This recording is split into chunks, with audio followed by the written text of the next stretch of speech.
Hola a todos, buenas noches. Bienvenidos a un martes más de charlas jurídicas. Hoy es martes 30 de noviembre, son las 8 de la noche con 6 minutos y me da mucho gusto recibirlos a una transmisión más, pues aquí en el Instituto Jurídico Atenea. Y bueno, pues antes de avanzar, quiero pedirles por favor con todo cariño, ya saben, que me apoyen a compartir el link de esta transmisión para que más abogados, más estudiantes, sobre todo los estudiantes vengan a escuchar este mensaje tan importante que vamos a recibir el día de hoy de un experto en el tema que de verdad estamos hoy de verdad engalanados con su presencia. Entonces, tráiganse también por allá a la vecina, a la comadre, al amigo, manden los links a sus grupos de WhatsApp. Acuérdense que no solamente hay que mandar memes, también manden esta información cultural, jurídico-cultural, porque este tema le genera mucha inquietud y las personas siempre preguntan respecto a este tema que qué pasa si le rento mi casa a una persona y comete delitos. Bueno, todo el mundo tiene dudas sobre este tema y hoy vamos a resolverlas con un experto en el tema, ¿ok? Bueno, antes de avanzar también quiero pedirles, por favor, que, quiero hacerles primero una invitación porque ya tenemos el día de hoy, ya están arriba, ya tenemos el canal del Instituto Jurídico Atenea, ya está el canal de YouTube del Instituto Jurídico Atenea. Entonces, a partir de hoy ya pueden comenzar a suscribirse. Ya tenemos 4 videos en la plataforma. El primer video es sobre imputación objetiva, que fue el homenaje que le hicimos al doctor Carlos Daza Gómez aquí. Estuvo Carlos Daza Zaragoza, su hijo, estuvo la doctora Erika Bardales y Dani Daza, su hija. Entonces, bueno, ya está disponible para los que gusten ver la clase de imputación objetiva. Entonces, es nuestra primera transmisión. Con esa inauguramos el canal, entonces ya está disponible. La siguiente es los canales de denuncia con el doctor Julio Ballesteros de la Universidad de Salamanca. También ya está el video disponible para todos ustedes, para que lo vean. Suscríbanse al canal del Instituto Jurídico Atenea. De verdad que el material y el contenido que les hemos compartido por allá, la verdad es que es muy interesante y bueno, esperemos que les sea de utilidad. Y las últimas 2 charlas que hemos tenido, ya también está la charla con Andrés de Anda sobre el análisis del tipo penal de operaciones con recursos de procedencia ilícita, y también tenemos la charla con el juez Daniel Urriste, que nos habló sobre el análisis de la valoración probatoria en audiencia inicial, ¿ok? Entonces está buenísimo el contenido, ya está disponible para todos ustedes, compártanlo y bueno, pues está ahí para alcance de todos ustedes de manera gratuita, ¿ok? Bien, ahora sí, avisos parroquiales. El próximo día lunes vamos a comenzar con el curso de teoría del delito que va a venir a darnos en el Instituto Jurídico Atenea el doctor Ernesto López Saure. El doctor López Saure es profesor de posgrado en diversas universidades y actualmente es el fiscal de homicidios en Ciudad de México. De verdad es un gran penalista. Yo admiro mucho a nuestro querido doctor López Saure y bueno, pues afortunadamente vamos a tenerlo aquí en el Instituto Jurídico Atenea y nos va a dar un curso de teoría del delito. Entonces están cordialmente invitados. Recuerden que el cupo es limitado precisamente porque como el tema es pues muy puntual y genera muchas dudas, la teoría del delito hay que reforzarla, abogados. Entonces, bueno, pues vamos a limitar el cupo de este curso. Precisamente por lo técnico que es el tema, ¿no? Entonces, bueno, para que podamos tener pues la oportunidad de que todos los que tengan dudas pues puedan externarle a nuestro querido doctor López Saure. Entonces, empezamos el próximo día, lunes 6, es del 6 al 10 de diciembre, una semana, curso intensivo, 8 a 10 de la noche. Entonces, la verdad es que aprovechenlo, porque, bueno, pues es importante. Acuérdense que pues todos los penalistas tenemos que dominar la teoría del delito. Entonces, estudiantes, hay que reforzarlo, abogados también, para que en sus audiencias pues no cometan errores, ¿verdad?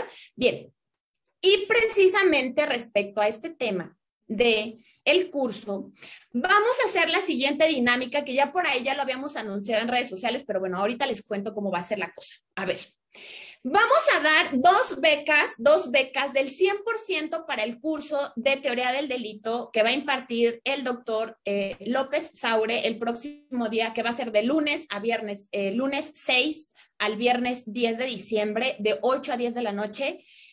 Vamos a darles una beca del 100%, 2 becas del 100%, ¿Y cuáles son ahora sí que los requisitos para que puedan participar en la dinámica? Bueno, primero, punto número 1, tienen que compartir la publicidad, es decir, el flyer que tenemos ya en redes sociales, que es la publicación anterior. La tenemos tanto en Facebook como en Twitter como en Instagram. Entonces, hay que darle compartir a ese flyer del curso donde viene la foto del doctor López Aure, por favor. Y el siguiente requisito es que contesten correctamente la pregunta que el juez Víctor Hoyos el día de hoy les va a hacer. Entonces, tienen que prestar atención a la charla jurídica de hoy, tomen sus apuntes, ahora sí que saquen pluma y papel, porque al final el juez les va a hacer una pregunta y más bien, bueno, va a hacer dos preguntas. Primero va a lanzar una y el juez, de hecho el juez también va a elegir, además de hacer la pregunta, él va a elegir quién es el ganador o ganadora y bueno, esto lo vamos a repetir pues 2 veces, ¿no? Entonces vamos a tener 2 ganadores y el requisito para que puedan participar evidentemente es que previo hayan compartido la publicidad, ¿ok? Espero que haya quedado claro, si no ahorita pues otra vez volvemos a decir cuáles son los requisitos. Entonces compartan por favor el flyer de la publicación anterior, que es precisamente el flyer del curso de Teoría del Delito del doctor López Aure, y contesten correctamente la pregunta que al final de la charla jurídica el juez Víctor Hoyos Gándara les va a hacer, ¿ok? Y bueno, las 2 primeras personas que contesten correctamente pues son los que se van a ganar la beca del 100% y los vamos a tener con nosotros el próximo día, lunes 6, ¿ok? Bueno, entonces, esta noche voy a darle ahora sí que el uso de la palabra. Ya la conocen, es querida en redes sociales, es nuestra consentida, nuestra querida abogada Fer Farías. Fer, por ahí sí puedes prender camarita y micrófono. Hola Fer, buenas noches. Maestra Ángela, buenas noches. Un gusto estar aquí con todas y con todos ustedes. Muchas gracias de verdad, Fer, por compartirnos pues de tu tiempo, por estar aquí en el Instituto Jurídico Atenea. Sabes que eres pues nuestra niña Atenea, eres familia Muchas Atenea, gracias. yo estoy muy orgullosa de verdad porque eres muy estudiosa, siempre estás participando, eres súper activa también en redes sociales y todos te queremos. Entonces, pues mi Fer, ahora sí que te cedo el uso de la palabra. Gracias por estar aquí con nosotros y bueno, pues adelante. Muchas gracias, maestra Ángela. Para mí es un honor presentar al maestro Víctor Hoyos Gándara, quien es licenciado en Derecho por la UNAM, cuenta con una maestría en Derecho Civil por el Instituto de Desarrollo Jurídico y también cuenta con una especialidad en impartición de justicia en materia civil. Tiene una amplia trayectoria en el Tribunal Superior de Justicia de la Ciudad de México, en donde se ha desempeñado como secretario actuario, secretario proyectista de primera instancia, conciliador de juzgados, secretario de acuerdos por Ministerio de Ley, secretario proyectista de sala y magistrado por Ministerio de Ley. También ha impartido cursos sobre la ley de extinción de dominio y cursos de preparación a cargos judiciales. Participó en el Diplomado de Práctica Forense Civil en materia inmobiliaria en el Instituto Nacional de Desarrollo Jurídico y se ha desempeñado como docente en la Universidad de Insurgentes impartiendo materias de Derecho Civil. Actualmente es juez 27º civil de proceso oral y de extinción de dominio y como pueden notar todas y todos los dejo en manos de un experto. Le cedo la palabra a su señoría.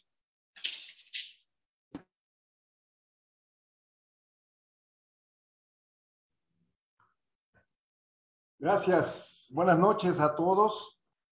Gracias por la invitación, doctora Ángela, Fernanda.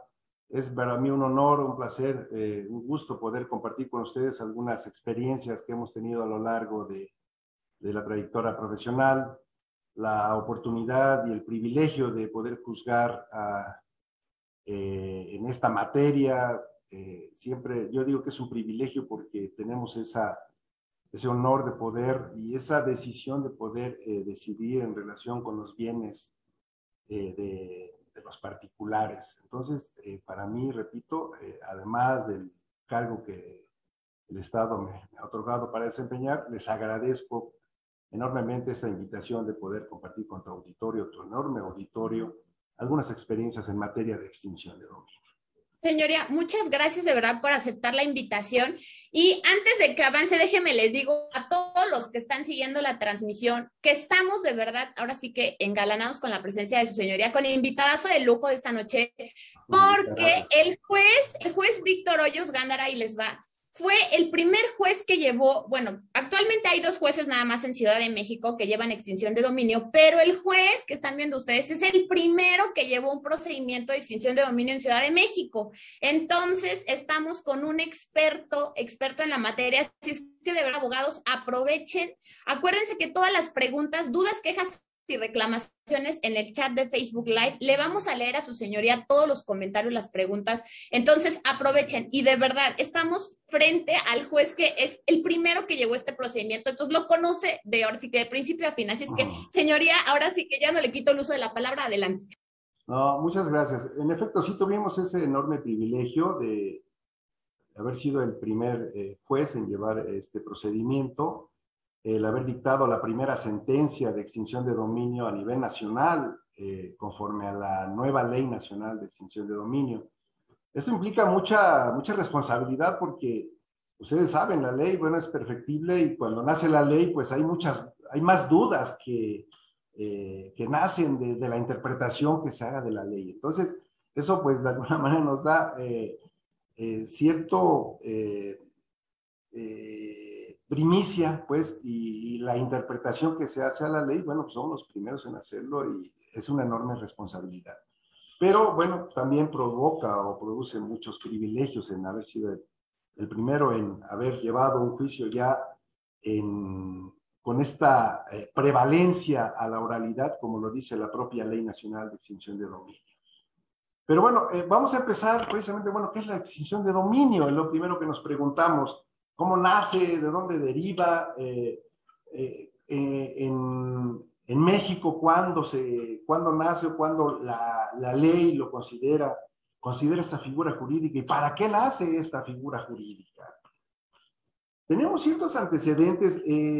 No quiero meterme mucho con los antecedentes de la ley. Lo único que les puedo decir es que, bueno, los puntas de lanza, los promotores y la creación de la extinción de dominio como figura, pues es en Colombia.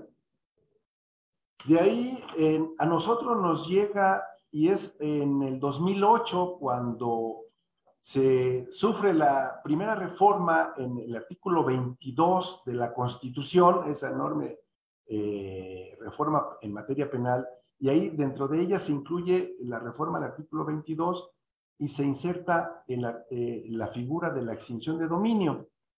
Pero ¿por qué nace la extinción de dominio? ¿O para qué nace?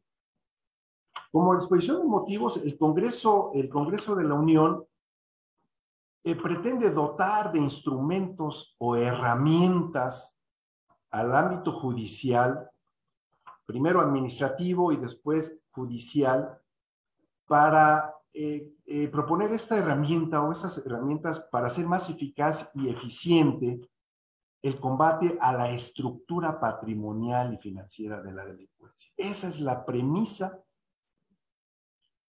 que da nacimiento a la figura de la extinción. Es decir, dicho coloquialmente, pegarle a la estructura financiera o al patrimonio de la delincuencia. Es como una herramienta adicional a otras figuras jurídicas, como es el decomiso, como es la confiscación, o en su caso, para no confundirlo tampoco con la expropiación, son figuras diferentes, pero el decomiso, la confiscación, algunas partes de la confiscación, porque en principio el artículo 22 establece que la confiscación está prohibida constitucionalmente, salvo las excepciones. Recuerden ustedes que todos los derechos tienen excepciones. Los derechos fundamentales de los derechos humanos tienen también excepciones y limitaciones. La propiedad tiene limitaciones y esta es una de ellas. Una limitación a la propiedad que procede a través de la figura de la extinción de dominio. Entonces, hecho esto, en el 2008 se crea la figura, nace en cada uno de los estados las leyes correspondientes de las leyes de extinción de dominio. En el 2008, en la Ciudad de México, nace la Ley de Extinción de Dominio para la Ciudad de México, Pero bueno, eso es un poquito de historia y son los antecedentes a la actual Ley Nacional de Extinción de Dominio. Con la reforma, última reforma que se da al artículo 22 constitucional, que fue publicada en el Diario Oficial de la Federación el 14 de marzo del 2019, pero que inicia su vigencia, esa es la base que da nacimiento a la Ley Nacional de Extinción de Dominio. Me voy a permitir leer el cuarto párrafo para tener claridad respecto de esta figura jurídica. El artículo 22 establece primero que la acción de extinción de dominio se va a ejercitar por el Ministerio Público a través de un procedimiento jurisdiccional de naturaleza civil y autónomo del penal. Luego, el siguiente párrafo dice, será procedente sobre bienes de carácter patrimonial cuya legítima procedencia no pueda acreditarse y se encuentren relacionados con las investigaciones derivadas de los siguientes hechos ilícitos. Son 11.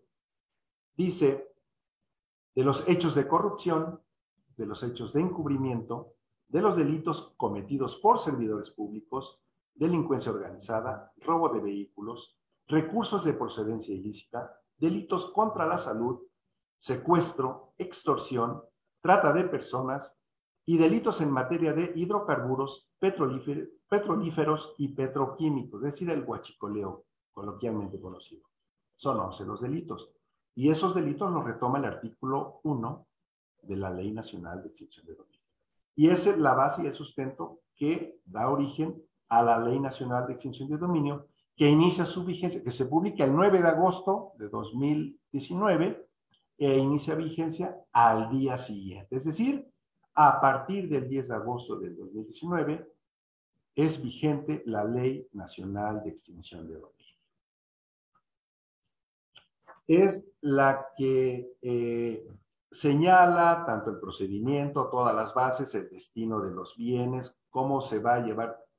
Primero, como el propio artículo primero, o el artículo 1, dicho correctamente, que tiene por objeto regular la extinción de los bienes a favor del Estado, el procedimiento correspondiente, los mecanismos para que las autoridades administren los bienes que son sujetos a la extinción, porque los bienes, primero, como son sujetos a la extinción, alguien los tiene que cuidar, alguien los tiene que administrar, y los criterios para el destino de los bienes que son materia de la extinción de dominio. Ahora bien, ¿a qué se refiere la extinción de dominio? La extinción de dominio como concepto, y así lo tomamos de la legislación colombiana, y de la legislación colombiana permea o abrevamos casi todos los países, tanto sudamericanos, centroamericanos, y en el caso de México. Y el artículo 3 de la Ley Nacional de Extinción de Dominio nos establece que la extinción de dominio es la pérdida de los derechos que tiene una persona en relación con los bienes a que se refiere esta ley y que deba de ser declarada por una autoridad judicial. Y la parte característica es esta pérdida de derechos sin contraprestación ni compensación alguna para el titular del bien. Esa es una diferencia sustancial, por ejemplo, con la expropiación. Aquí la finalidad es de que se le quite ese dominio o esa titularidad o esa propiedad o esa posesión a una persona de ese bien, pero no va a haber ninguna contraprestación ni compensación alguna por ese motivo. Hay que dejar, o quiero dejar muy puntualizado, que la ley nacional o la extinción de dominio persigue al bien, a los bienes patrimoniales, al patrimonio. No persigue a la persona, ojo, porque muchos nos confundimos o la sociedad se confunde. Aquí no perseguimos al que comete el hecho ilícito o esos 11 delitos que mencioné, porque para eso está la ley penal, el procedimiento penal. Allá será sancionado por esa conducta el responsable, quien hizo esa conducta. aquí en la extinción de dominio, como lo dije inicialmente, que es una herramienta para pegarle al patrimonio o a los bienes patrimoniales o a la estructura patrimonial de la delincuencia, que tengan relación con los delitos que ya enumeré con anterioridad. Y déjenme decirles, este catálogo o esta lista de delitos o hechos ilícitos que los nombramos aquí en materia de extinción de dominio, no les denominamos delitos, les denominamos hechos ilícitos, porque estamos hablando ya un tanto más de la materia civil y no tanto de la materia penal. Es cierto, estos son delitos, sí, pero aquí les denominamos hechos ilícitos. En ese sentido, le repito y quiero dejar muy puntualizado, lo que se persigue es el bien, no perseguimos a la persona. Entonces, y vamos a hablar, y quiero también dejar precisado para tu auditorio, doctora Ángela, que ya la Corte por ahí hizo un pronunciamiento respecto de la acción de inconstitucionalidad que hizo valer la Comisión Nacional de Derechos Humanos y que ya resolvió en esta acción de inconstitucionalidad número 100/2019, y ya hizo su pronunciamiento respecto de algunas partes normativas de esta Ley Nacional de Extinción de Dominio y las declaró inconstitucionales. Dado que la sentencia ejecutoria o la sentencia que emita la Corte es el documento oficial, únicamente lo que tenemos conocimiento es ese pronunciamiento que hizo por ahí el 14, 15, 17 y 21 de junio de este año respecto de esas partes normativas, pero como tal no ha sido declarada la inconstitucionalidad de esas partes formalmente. Inclusive, esto, y a los que estén interesados, lo pueden consultar en la propia página de la Corte, en los comunicados de prensa, ahí viene, y es más, viene la versión taquigráfica, muy interesante, de verdad, aquellos que quieran adentrarse más en esta materia, pueden consultarlo, y ahí todos los ministros hacen su pronunciamiento en relación a la acción de inconstitucionalidad que se hizo valer. Muy interesante. Pero repito, como todavía no ha sido publicada, tengo entendido que ya se comunicó al Senado esta resolución, pero oficialmente no ha sido publicada en el semanario ni esos instrumentos de divulgación de la Suprema Corte. Bueno, todavía no está declarada como tal la inconstitucionalidad. Entonces, quiero pensar de que todos modos ya el Senado va a hacer su labor, y esto es comprensible porque, bueno, por ser una ley nueva, pues es perfectible, hay que irla perfeccionando con la misma práctica, con los mismos antecedentes de los derechos humanos, que eso fue sobre lo que se pronunció la Corte. Pero harán su chamba los legisladores, van a componer esas cuestiones y, bueno, desde la reforma a la Constitución, un par de palabritas que tienen que agregar para después complementarlos con la ley nacional. Pero sí quiero hacer esta aclaración porque yo voy a hablar del contenido estricto que se deriva y como está actualmente plasmada en la Ley Nacional de Extinción de Dominio, para que también no haya una confusión o cualquiera de tu abogado o interesado en la materia de tu auditorio puede decir, bueno, oiga, es que eso ya es inconstitucional. Bueno, está a reserva de ello.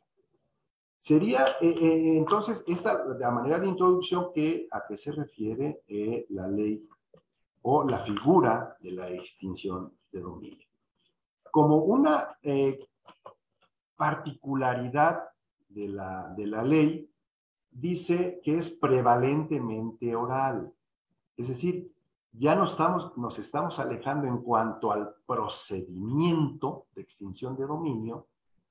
Ya retomamos algunas figuras jurídicas del proceso oral, civil y mercantil, así como algunas herramientas también e instrumentos que se derivan del Código Nacional de Procedimientos Penales. Es decir, la Ley Nacional es un híbrido y es muy interesante, créanme. Aquí hasta la denominación que le damos en la audiencia preliminar en materia civil o mercantil, aquí le denominamos audiencia inicial. Y la audiencia de juicio en materia civil y mercantil le denominamos audiencia principal en materia de extinción de dominio. Y las fases procesales también tienen su particularidad y son un tanto más en la audiencia inicial, son distintas, algunas son parecidas, pero las más son distintas de la audiencia preliminar que comúnmente conocemos en el procedimiento oral civil. Ahora, quiero también dejar también muy puntualizado y claro que la propia ley ha establecido que es un procedimiento autónomo y distinto al penal. Ya la Corte, con la ley anterior, en las leyes locales, se había pronunciado en cuanto a esa relatividad de la autonomía. Es decir, no es absoluta. Dice, sí es autónomo en cuanto al procedimiento, sí, fue un procedimiento de la Corte muy legal, muy constitucional. Dice, pero necesariamente tenemos que esperar o tiene que haber ese pronunciamiento del juez penal para poder establecer la existencia del delito o del hecho ilícito aquí en materia de extinción de dominio. Entonces, esa parte que atoraba un poco la autonomía ya quedó salvada. Con la nueva Ley Nacional de Extinción de Dominio, sí establece que es un juicio totalmente autónomo del penal. Es más, dice, no, el juez en extinción de dominio no puede ni siquiera tampoco, no está obligado a esperar a un pronunciamiento de un juez penal en relación con la comisión de ese delito. Esto es, implicaría que el Ministerio Público pueda hacer sus investigaciones de manera independiente. Y déjenme aclarar, aquí es un Ministerio Público especializado en extinción de dominio. Así como conocemos, normalmente la sociedad conoce al Ministerio Público, siempre lo relaciona con la materia penal. Bueno, pero administrativamente hay agentes del Ministerio Público, es cierto, en materia penal, pero también hay agentes del Ministerio Público en extinción de dominio, hay ministerios públicos especializados en materia familiar, en materia civil, es decir, es una rama amplia, no nada más nos limitamos al área penal. En ese sentido, el agente del Ministerio Público especializado en extinción de dominio puede hacer una investigación independiente a la que haga cualquier autoridad administrativa. Y la misma ley establece cuál es la forma de preparación de la acción, de aquellos instrumentos que se puede hacer llegar el agente del Ministerio Público para poder iniciar su acción, para presentar su demanda. Los requisitos de la demanda también vienen establecidos por ahí en el artículo 191 de la propia ley y nos dice, nos da el lineamiento cómo debe ser formulada la demanda. El artículo 9 de la Ley Nacional de Extinción de Dominio nos establece cuáles son los elementos de la acción. Es decir, todo el procedimiento gira alrededor tanto del artículo 9 como con el artículo 7. El artículo 7 establece cuáles son los bienes que son materia de la extinción. Y los bienes, muchos dicen, no nada más son bienes inmuebles. No, pueden ser bienes inmuebles, sí, bienes muebles. Puede ser un carro, puede ser dinero, puede ser valores, pueden ser joyas, pueden ser un yate, un avión. Todo mueble o inmueble, en el catálogo que establece el propio Código Civil, puede ser materia de extinción de dominio, siempre y cuando se acrediten los elementos que establece el artículo 9 de la propia ley. ¿Cuáles son esos elementos? Bueno, primero acreditar el hecho ilícito. ¿Cuál es el hecho ilícito? Los 11 que ya les señalé. Luego, ¿cuál es el bien de origen o de destinación ilícita? En este rubro debemos de distinguir que los bienes de origen son aquellos, por ejemplo, cuando alguna persona adquiere un bien inmueble, la autoridad, en este caso puede ser un agente del Ministerio Público Penal o un agente del Ministerio Público especializado en la extinción de dominio, e investigar cuál es la procedencia de ese recurso. Si él, dentro de las investigaciones que realiza, advierte que él es un empleado privado, tiene un sueldo de 10,000 pesos mensuales, pero en su cuenta bancaria en estos 6 meses se acrecentó y tiene una cuenta bancaria de 1,5 millones y con ese 1,5 millones compró una casa, bueno, a lo mejor esos 20,000 que tenían no daba para tener ese ahorro. Entonces, de la investigación puede llegar a la conclusión de que son recursos de procedencia ilícita. Respecto de ese tópico, puede iniciar una acción de extinción de dominio y exigir al demandado que acredite que la casa que compró con los bienes, con el recurso que compró esa casa, son de procedencia lícita. Si no lo acredita, esa es la posibilidad que tiene él de acreditar. Obviamente que el Ministerio Público tiene que acreditar como elemento de la acción ese hecho ilícito. A lo mejor todos derivan a lo mejor de que se dedica a una actividad ilícita. Y entonces, esa es la materia del juicio. Acreditar si ese bien, si proviene de recursos de procedencia lícita o bien de recursos de procedencia ilícita. Si ese es el caso, pues obviamente se declara la extinción del dominio y a favor del Estado. Son uno de los tópicos. Si es respecto de un inmueble, que también es parte de lo más común cuando sucede derivado de los hechos ilícitos que he mencionado. Por ejemplo, en una casa, era una casa de seguridad, ahí se mantenía secuestrado, o en esa casa se vendía droga, o en esa casa había trata de personas, explotación de personas, explotación de menores, pues se trata de personas, o en esa casa se ocultaban los vehículos que eran robados y ahí se desarmaban, los vendían por partes. Bueno, ese inmueble es la materia de extinción de dominio. Recuerden ustedes que, como lo dije en un principio, todos los derechos tienen un límite. Aquí en el caso de la propiedad, es cierto que en términos del artículo 27 constitucional, ese derecho constitucional, el Estado es el propietario originario de todos los bienes. Ustedes lo saben. Pero bueno, tiene esa facultad de esos bienes dárselos a los particulares, constituyendo con ello la propiedad privada. Entonces, al constituirse esa propiedad privada, el uso, disfrute, la disposición que se tiene de esa propiedad privada, bueno, también tiene sus límites. ¿Cuál es su límite? Toda propiedad debe de cumplir una función social. Esa función social está encaminada a que los bienes se utilicen de manera lícita, que no se contravenga o se contraponga con el orden público o con el interés social. Porque si se contrapone con ello, obviamente se tiene que privilegiar el orden público o el interés social de que no se cometan ilícitos sobre el interés particular de aquel que está cometiendo el delito. Entonces, ese es el límite que se le pone a la propiedad cuando no cumple la función social para la que fue destinado.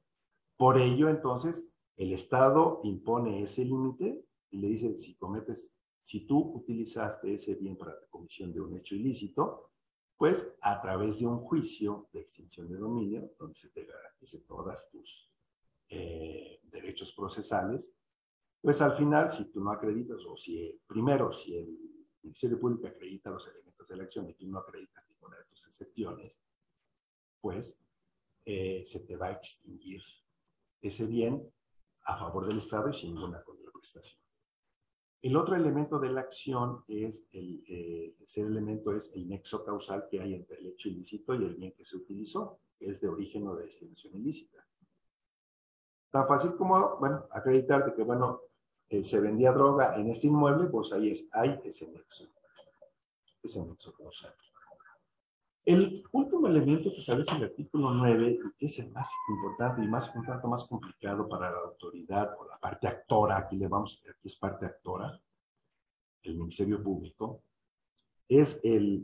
establece el inciso 4, el conocimiento que tenga o debe haber tenido el titular del destino del bien al hecho ilícito.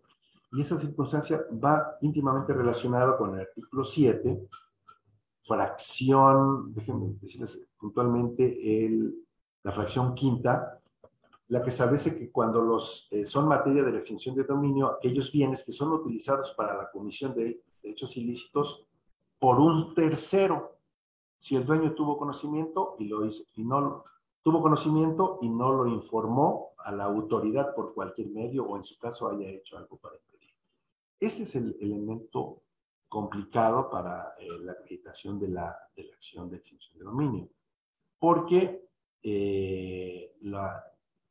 es una inquietud, y cuando nació la ley nacional siempre se dice, bueno, es que ya el Estado está quitándole los bienes y luego casi sin juicio lo someten al juicio de extinción de dominio, al procedimiento de extinción de dominio, y lo pueden vender de manera automática. Es una violación flagrante del derecho humano, del debido proceso, es una violación a la presunción de inocencia. O sea, se han sacado múltiples argumentos, algunos muy válidos, tan válidos que la misma ley, la Comisión Nacional de Extinción de Dominio, a través del ejercicio de la acción de inconstitucionalidad, bueno, la Corte le dio razón en algunos rubros, pero repito que son o que pueden ser subsanables por la Cámara de Senadores ya en su oportunidad. Me gustaría hasta aquí hacer un paréntesis, en su caso, si es que hay preguntas de lo que he comentado, para si no, en todo caso, continuaremos con la charla y la exposición ya de lo que es el procedimiento en sí de la extinción de dominio.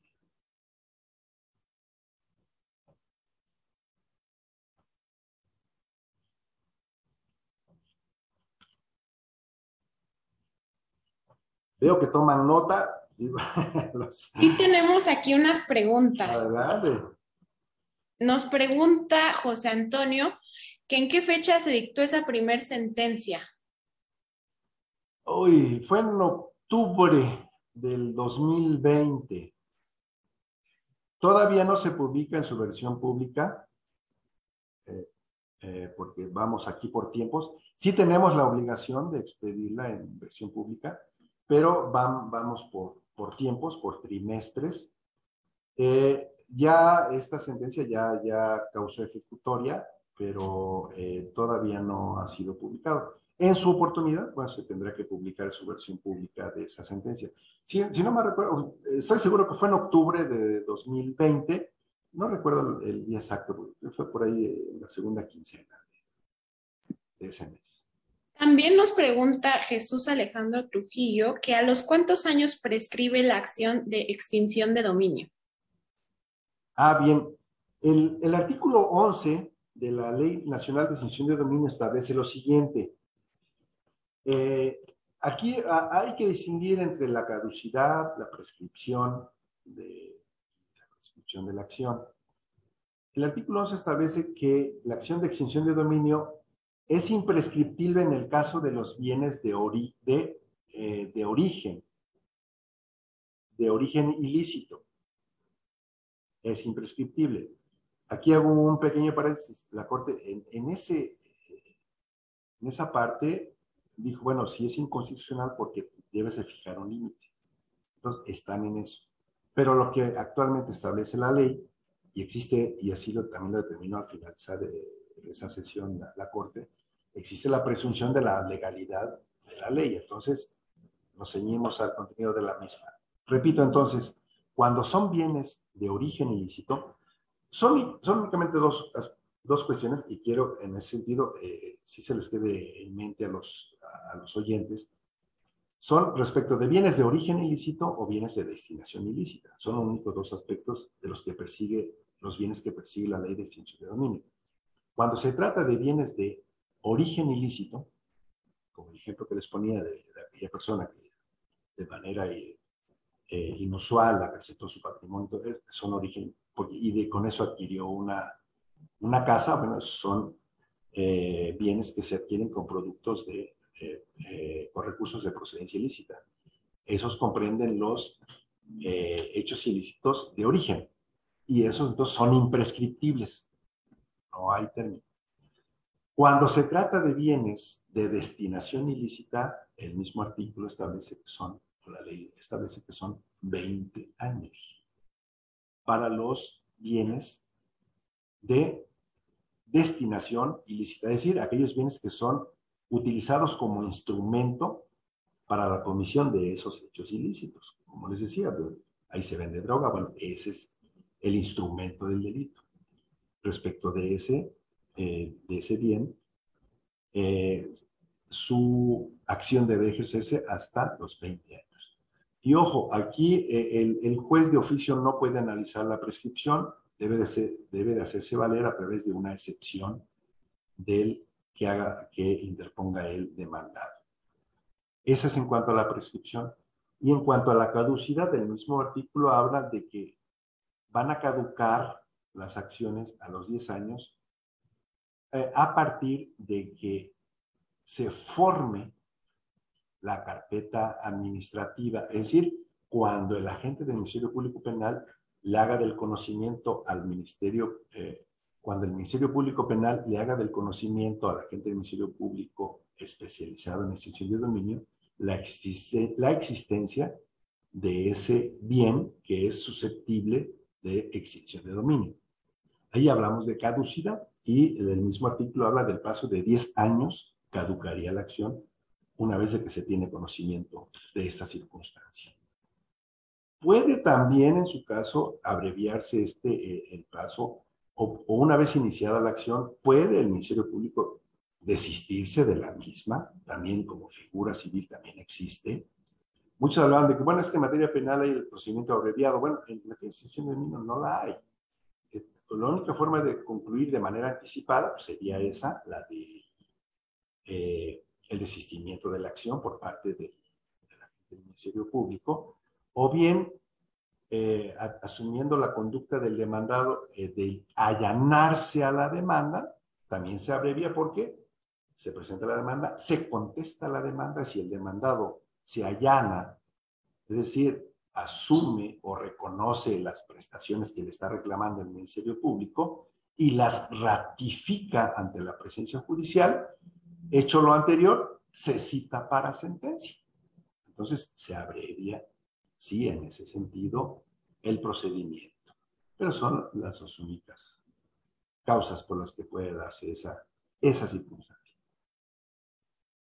Su señoría, la verdad, hay muchísimas dudas, pero no queremos dejar de escuchar su exposición, entonces las vamos a dejar para el final. Bueno, entonces continuamos. Perfecto. Bien, la misma ley también ha establecido y también que ha sido objeto de críticas de abogados postulantes, de doctrinarios.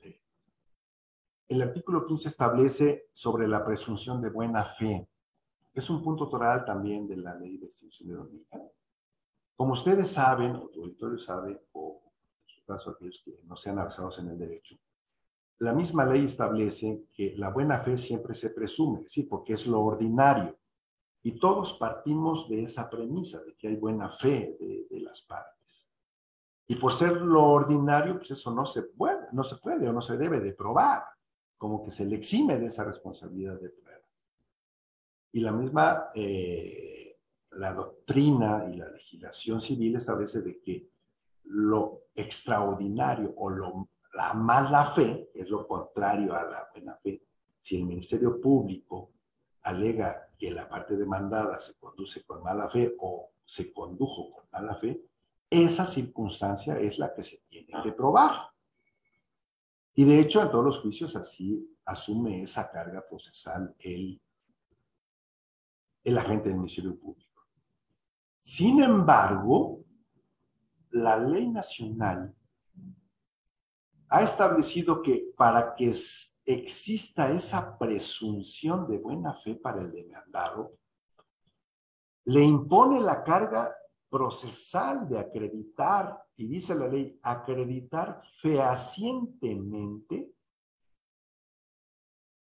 entre otras cosas, lo siguiente, me voy a permitir enumerarlas, como la propia ley lo señala. Primero dice que debe de constar en un documento de fecha cierta y anterior a la realización del hecho ilícito. Es decir, ¿por qué lo señala de esa manera la ley? Era común que en los procedimientos anteriores, en donde a rajatabla se establecía la buena fe del demandado, lo que hacía el demandado decía, bueno, a ver, ¿sabes qué? vamos a elaborar un contrato privado de compraventa, los hechos ocurrieron en el 2000, pues vamos a poner que yo te lo vendí los hechos ocurrieron en el 2020, yo te voy a hacer un contrato privado de compraventa que yo te lo vendí en el 2000, es decir, hace 20 años. Y lo dejamos como un contrato privado. Esa va a ser la defensa, o esa era la defensa del demandado. No estaba actuando de buena fe, ¿están de acuerdo? Por eso la ley lo limita ahora a decir, ¿sabes qué? Si tú exhibes un contrato de ese tipo, ese contrato debe de ser de fecha cierta.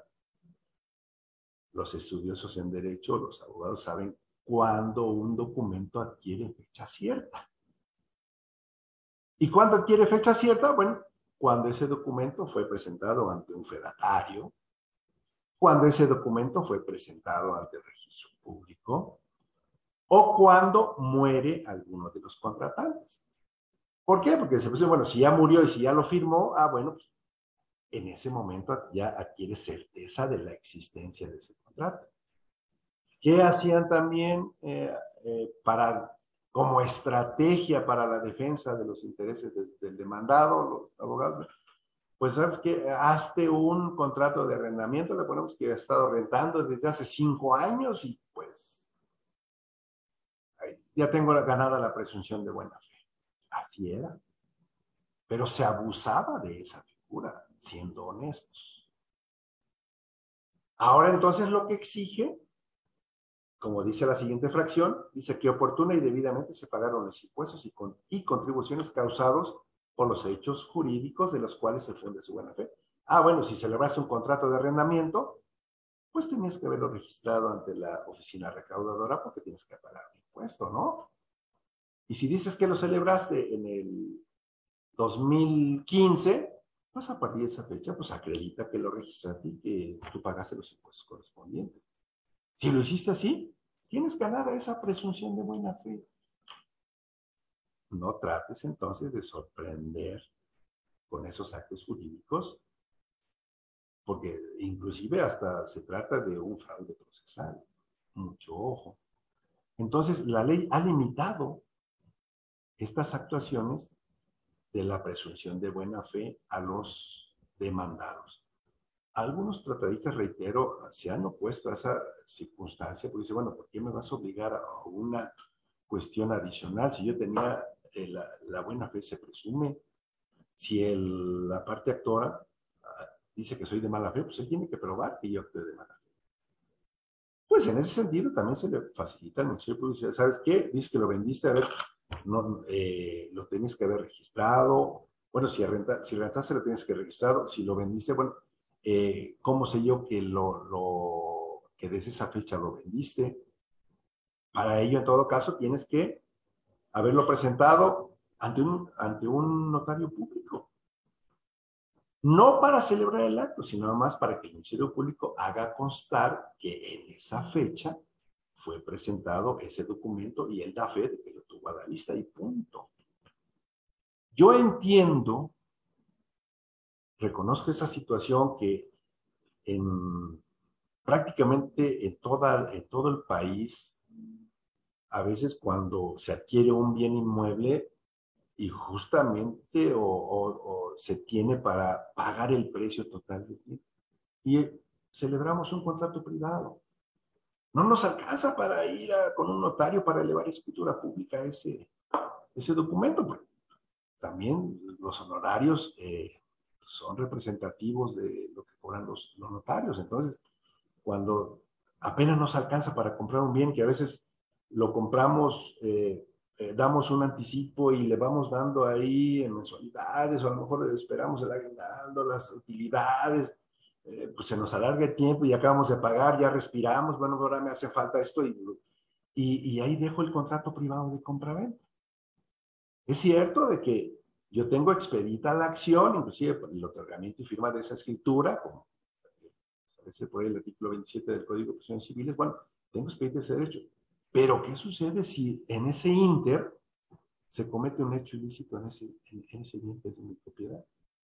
Yo ya no voy a poder acreditar la buena fe o se va a ver desvirtuada la buena fe porque yo no exhibí de manera oportuna ese documento o no le di esa fecha cierta a ese documento.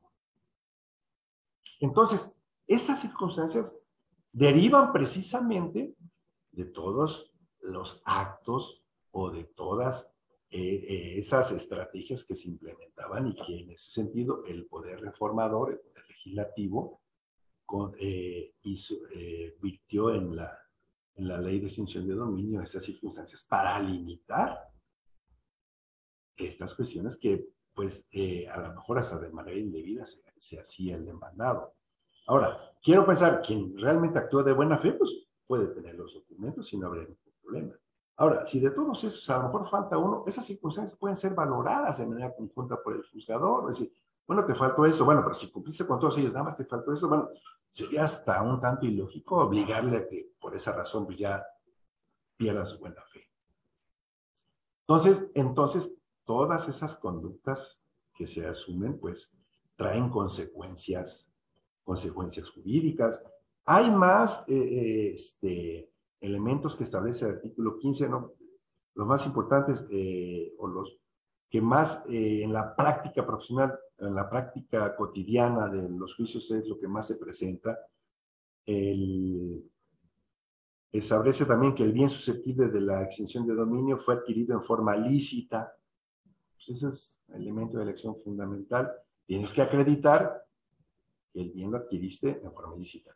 Ahora, no hay que confundirse. Si la acción se ejercita, porque también me ha tocado que los abogados se confunden por diversas razones y que les comento. Si la acción de extinción de dominio se ejercita porque el bien fue destinado para la comisión del delito, los abogados luego vienen a decir, ¿sabes qué? Yo el bien lo adquirí de forma lícita. A ver, esa no es la litis. Eso no es lo que te están reclamando. Entonces, por esa misma razón, por esa estrategia equivocada, también trae consecuencias legales. Entonces, hay que distinguir esas dos partes nada más. Si me están alegando que es el destino del bien, pues yo tengo que controvertir esas circunstancias. Nada tiene que ver el que yo acredite o acredite mi cliente, el demandado, que la casa la adquirió de su trabajo honesto. Eso no es materia de delitos, eso no es cuestionable. O al revés, que le estén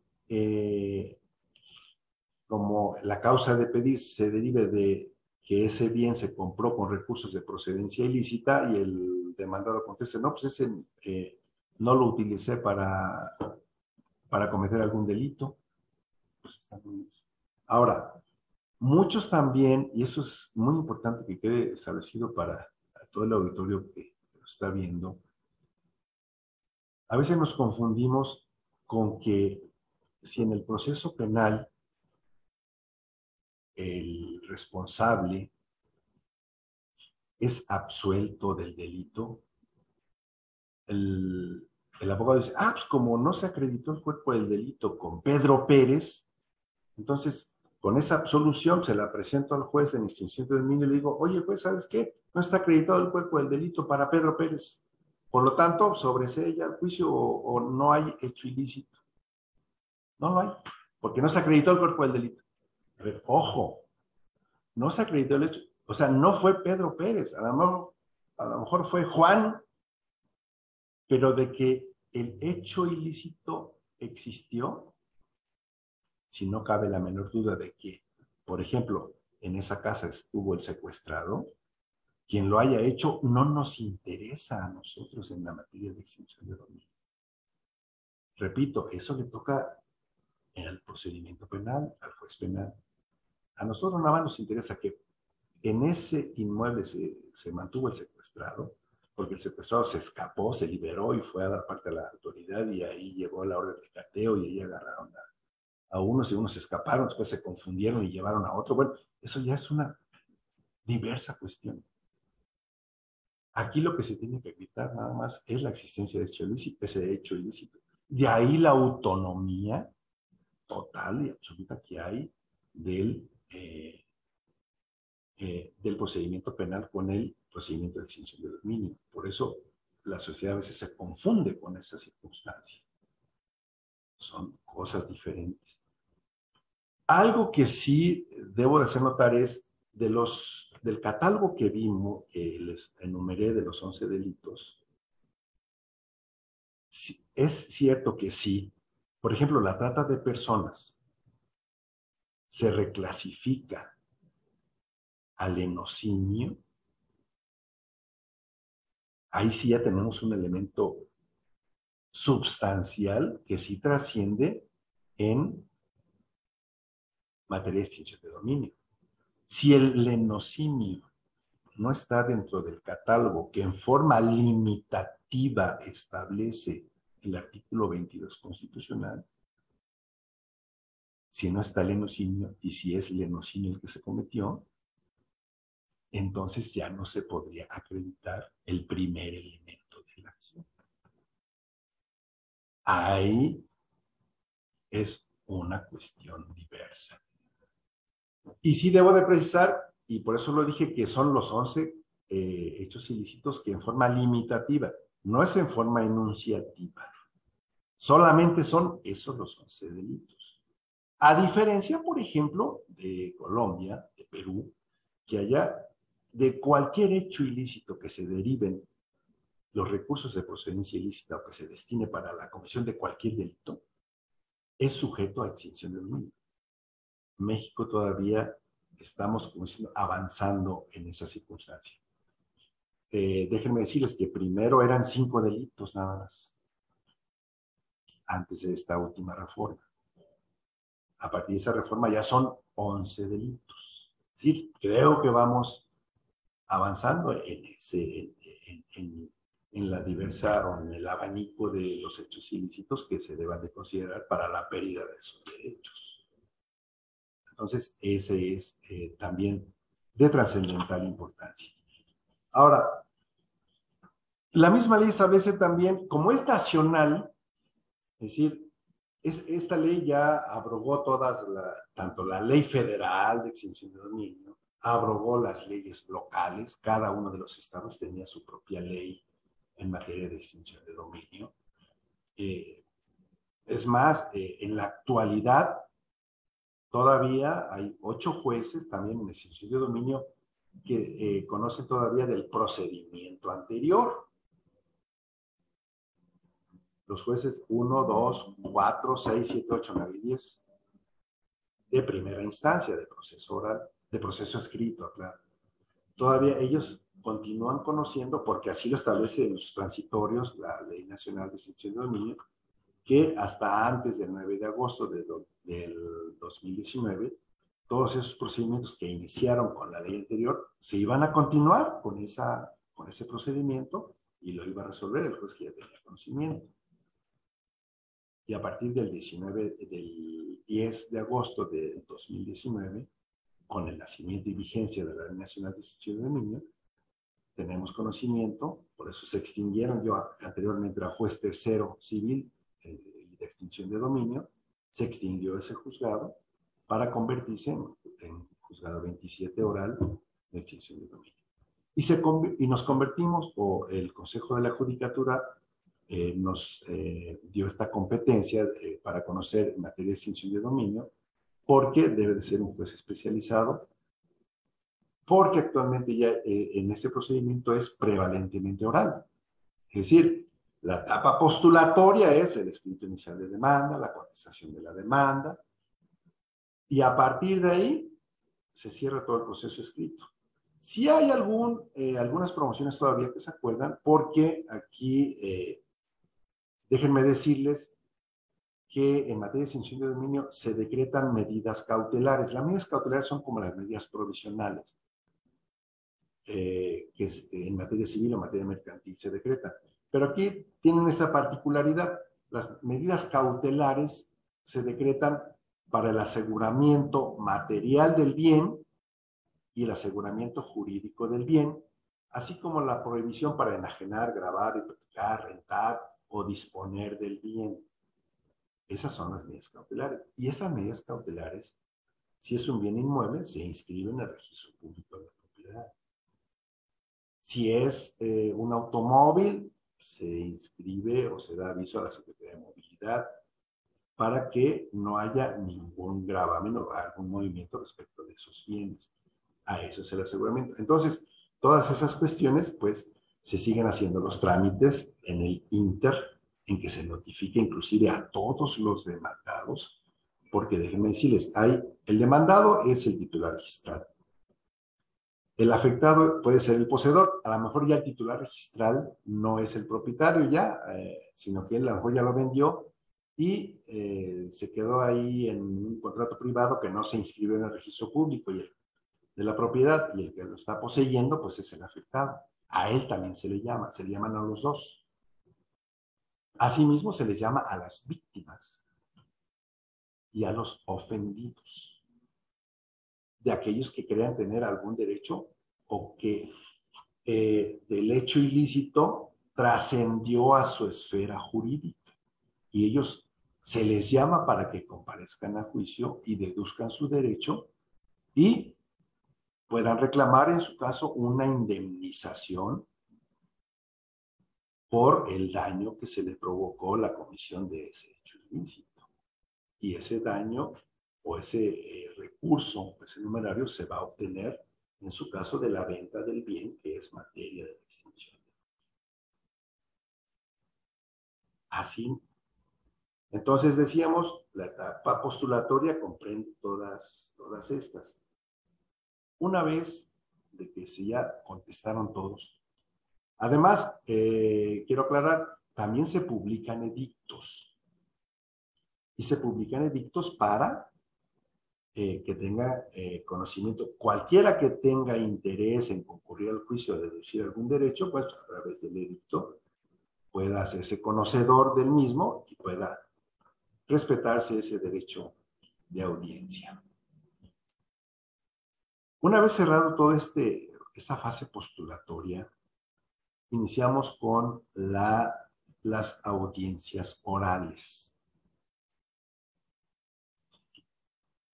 Una vez que ya se contestó la demanda, ya quedó establecida la relación jurídico-procesal, se señala fecha para la audiencia inicial dentro del plazo de 15 días. Es rápido. Lo que más se nos dificulta en la práctica forense es el emplazamiento a todos los demandados, todos los afectados, las víctimas. Eso es lo que a veces detiene un poco el procedimiento. Ahora, déjenme decirles, aquí el plazo que se da para contestar la demanda son 15 días, pero si las copias de traslado exceden de 500 hojas, que siempre exceden de 500 hojas porque se exhibe la carpeta de investigación, grande, se forma un cuaderno o una carpeta administrativa que también. Entonces, la ley aquí permite o autoriza o concede a los demandados, si los traslados exceden, o esos documentos anexos exceden de 500 hojas, se les va a conceder un día más por cada 100 hojas de traslado. Pero nunca van a poder exceder de 20 días. Entonces, sumando, si el plazo máximo de 20 más los 15, pues ya son 35 días. Y si ahorita tomamos en cuenta de que trabajamos a puerta cerrada por la pandemia, un día puerta cerrada, puerta abierta, y solamente se cuentan los días a puerta abierta, porque este término calendario se duplica. Normalmente son 1.500 hojas, 1.300, 2.000, bueno, se dan un promedio de 20-25 días en total para los demandados. Cabe decir también de que si alguna de estas partes, si el demandado o el afectado radica en el interior de la República, que puede suceder, a lo mejor el titular registral pues, vendió y ya se fue, por eso vendió, porque ya no le gustaba aquí la ciudad, se fue a provincia a descansar, bueno, si se fue al estado de Guerrero, bueno, la ley en estos casos concede un día más por cada 40 kilómetros o fracción. Entonces ahí se tendría que ampliar el término para contestar la demanda. Una es por volumen de constancias y otra es por razón de la distancia. Hay que tomar en cuenta eso. Ahora, también se faculta o se autoriza a la parte actora que estos documentos o los traslados los pueda exhibir en un DVD o en una USB. Esas son herramientas que ha venido tomando la ley nacional y yo creo que es válido porque pues, tenemos que ir acorde con el avance tecnológico y, ¿por qué no?, presentarlo en disco compacto. Hasta le hacemos un bien a la naturaleza, no exhibir 1500 hojas, imagínense cuántos arbolitos salvamos ahí, si lo presentamos en un solo disco compacto. Hasta para el propio demandado, a su abogado, a su mandatario judicial, pues en computadora podrá ir viendo hasta cortando y pegando para contestar la demanda. Eso nos facilita mucho. ¿Qué les puedo decir a ustedes que son expertos en esta materia de la tecnología? Ya los que estamos más maduros apenas sabemos aprender y apagar, ¿verdad?, la computadora, pero bueno, vamos aprendiendo también de ustedes. Llegado entonces el momento ya del señalamiento dentro de los 15 días siguientes para la celebración de la audiencia inicial, esta audiencia inicial tiene ciertas características y que las voy a puntualizar de manera breve para no extenderme tanto. La audiencia inicial consta también de 6 fases procesales. Eso lo establece el artículo 208 de la Ley Nacional de Extinción de Dominio. ¿Cuáles son estas fases procesales? Es la depuración del procedimiento, la depuración procesal, la fijación de la litis, los acuerdos probatorios, la admisión o inadmisión y en su caso preparación de pruebas y el señalamiento de la audiencia. Aclaro, primero es la revisión de medidas cautelares y al finalizar se señala la fecha para la celebración de la audiencia principal. Brevemente les explico en qué consiste cada una de las fases. En la depuración procesal, el juez tiene que verificar la legitimación procesal que tienen las partes, es decir, ese derecho que tienen las partes de concurrir a la audiencia en particular y en el juicio en general. Es decir, si es por su propio derecho, pues está debidamente facultado. En el caso del Ministerio Público, ahí acontece una particularidad.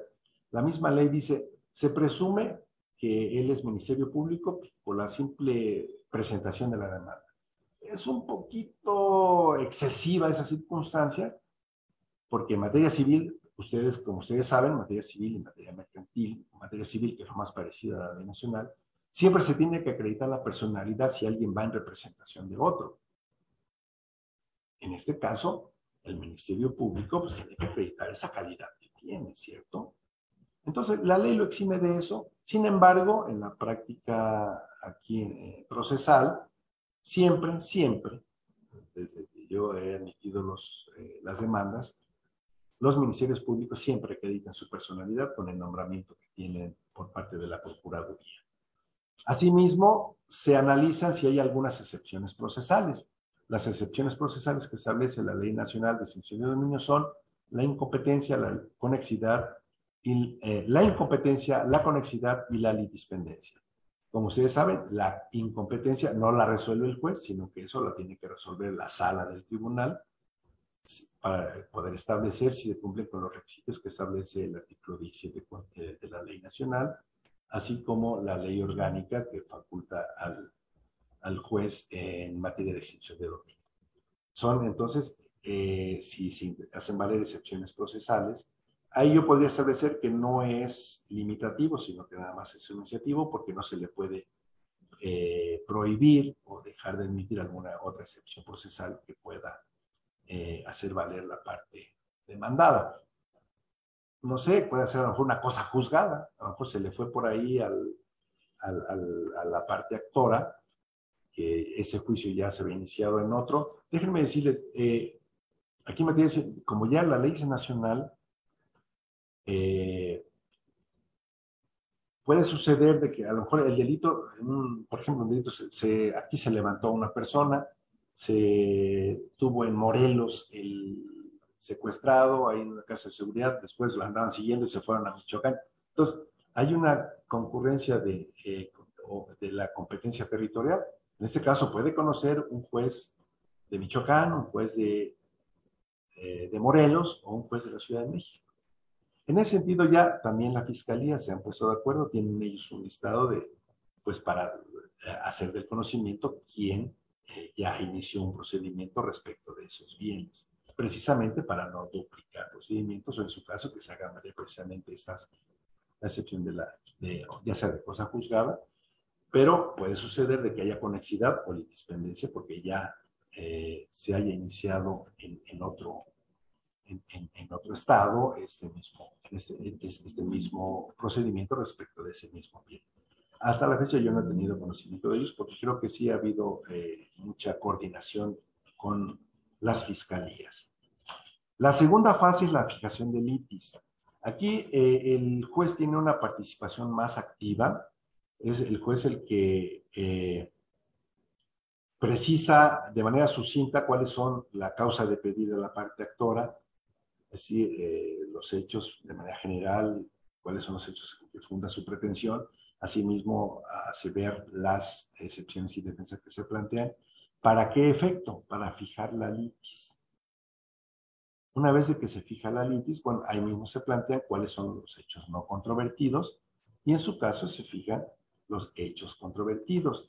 Puede suceder, bueno, en cuanto a la casa, la identidad de la casa, bueno, no hubo señalamiento o oposición o defensa en cuanto a que no es la identidad, bueno, ya no es un hecho controvertido la identidad de la casa. O no es un hecho controvertido el automóvil, pues es el mismo que está establecido en él, que es el número de placas correspondientes. A lo mejor ya esa parte no es un hecho controvertido. Entonces, ahí ese es el momento procesal para fijar la litis.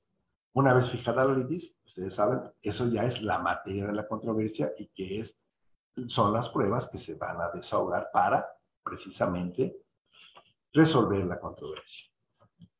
La siguiente etapa son los acuerdos probatorios. Los acuerdos probatorios, tiene la finalidad de que las partes acuerden sobre las pruebas que ya no es necesario desahogar. ¿Para qué? Para hacer más rápida y más expedita el desahogo de las pruebas. A lo mejor habían señalado una pericial agrimensura para la identidad del inmueble, pero si no hubo controversia en ello, bueno, pues ya no tiene ninguna necesidad o razón el de desahogar la prueba pericial, ¿no? O en su caso la prueba de inspección judicial. Después se abre la fase de admisión o inadmisión, y en su caso la preparación de pruebas. Aquí tiene una particularidad, fíjense, y esta parte a mí me gusta, a diferencia de lo que es el procedimiento civil o mercantil. Aquí, antes de que el juez se pronuncie, en un procedimiento civil y mercantil, bueno, en esta fase, pues lo que hacemos es pronunciarnos respecto de las pruebas que ofrecen las partes en sus respectivos escritos. Déjenme decirle, aquí las pruebas se tienen que ofrecer desde los escritos de demanda y desde los escritos de contestación a la demanda. No hay otro momento procesal para ofrecer pruebas, salvo de que se trate de pruebas supervenientes. Entonces, como litigantes, debe tomar esa circunstancia. No hay periodo de ofrecimiento de pruebas, nada, no se confunda. Si no ofrecen las pruebas, inclusive aquí le denominamos declaración de parte, que equivale a la confesional, pero el término a mí me parece más adecuado, la declaración de parte, porque se desahoga a través de un interrogatorio, no a través de posiciones. Entonces es más abierto. Que sí, algunos abogados ofrecen la prueba de declaración de parte en los procedimientos tradicionales y deben de admitirse. Pero bueno, aquí reitero, el momento procesal para ofrecer las pruebas es en sus escritos. Tanto ofrecer como exhibir. Si son documentales, tienen que exhibirlas en ese momento. Si no las exhiben, pierden ese derecho. Cuando se inicia esta fase procesal, antes de que el juez se pronuncie sobre las pruebas, la ley establece en sus artículos 126 y 128, primero, deben de incorporar los documentos al juicio. Esta es una figura que se trae del procedimiento penal. No es tan técnico, o al menos yo así lo he hecho, como juzgador o como operador jurídico, no es tan técnico como lo hacen en materia penal. Aquí es un poco más breve, más simple. Pero sí se tiene que dar esa oportunidad de incorporar los documentos, las pruebas documentales, y lo que se hacen, o lo que los litigantes hacen, es hacer una relación de ellos y la lectura de los datos esenciales para que ese documento ya quede incorporado al juicio. Cuando han concluido de ello, se les da oportunidad para que debatan las partes. Fíjense, es muy importante, a mí me ilustra mucho, inclusive con esta exposición, cuando lo hacen bien, porque debaten sobre la legalidad, pertinencia y conducencia de las pruebas. Es decir, yo voy a defender que se admitan todas mis pruebas. Y voy a ilustrar al juez, ¿sabes qué? Oye, a mi contrario, no le admitas esta porque le faltó esto, o porque, o sea, o no es legal, o no es conducente para, no nos va a llevar a ningún fin que se desahogue, aunque no se haya habido un acuerdo probatorio, pues no tiene sentido, o sea, ¿qué nos va a probar con eso? O no cumplió con los requisitos de relacionarlo con los hechos. Es un requisito formal el de relacionar las pruebas con los hechos. Entonces, a lo mejor a uno de la revisión que se haga se nos escapan en circunstancias, bueno, es el momento procesal para que las partes expongan en relación con el debate de la legalidad, pertinencia y conducencia de las pruebas. Hecho esto, que lleva su tiempo en cada una de las audiencias, a veces son varios los demandados y cada uno expone si litigaron por separado, pero bueno, es necesario y yo creo que sí es muy práctico, créanme que es muy práctico. Hecho esto, entonces ya el juez se pronuncia respecto de todas y cada una de las pruebas que fueron ofrecidas. Las va a admitir y si requieren de preparación, pues ahí mismo hace el decreto de la preparación de las mismas. ¿Para qué? Para que se desahoguen ya en la audiencia principal. La misma ley establece que en ese acto se deben de desahogar, fíjense, en ese acto, en esa audiencia se desahogan todas las pruebas documentales que ya quedaron incorporadas. Puede suceder de que después se admitió una prueba de inspección judicial, bueno, pues esa minuta o esa acta que se levanta, pues también tiene que darse oportunidad para que se incorpore y en ese acto se desahoga. Con posterioridad, desde luego. Pero desde este momento ya quedan desahogadas las pruebas documentales. Esto ya en la audiencia principal nos ahorra mucho tiempo. ¿Por qué? Porque no tenemos que estar leyendo todas las documentales que se fueron admitidas para que se desahogaran por su propia y especial naturaleza. Nos ahorra ese tiempo. Pero ya quedaron incorporadas y ya quedaron desahogadas desde ese momento. Una vez de que ya el juez se pronunció respecto de todas las pruebas, se apertura la fase de revisión de las medidas cautelares y provisionales. Como dije con anterioridad, el Ministerio Público puede solicitar medidas cautelares sobre los bienes o las medidas provisionales.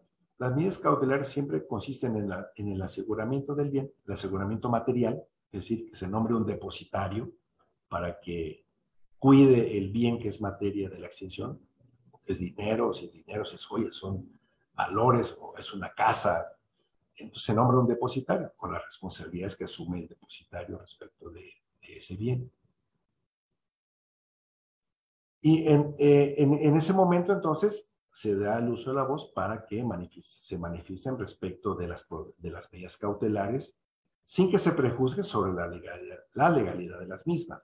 Porque para ello, si siempre la parte demandada dice, no, yo solicito que se levante. No, a ver, no es sobre la legalidad. Para eso, en todo caso, tienes oportunidad de recurrirlo vía apelación. Pero aún así hacen el pronunciamiento. Y respecto a las medidas provisionales es La medida provisional que considera la ley nacional es la inscripción de la demanda en el registro público de la propiedad. Todas estas es sin garantía alguna. Una vez que ya se revisaron estas, la última fase es el señalamiento de la sala de la fecha y hora y la sala para la celebración de la audiencia principal. Y la audiencia principal también se va a celebrar dentro del plazo de 15 días. A diferencia, por ejemplo, de los juicios civiles y mercantiles, que son hasta 40 días. Aquí nada son 15 para la inicial, 15 para la audiencia principal. Y en la audiencia principal, ya llegado ese momento, también tiene una particularidad.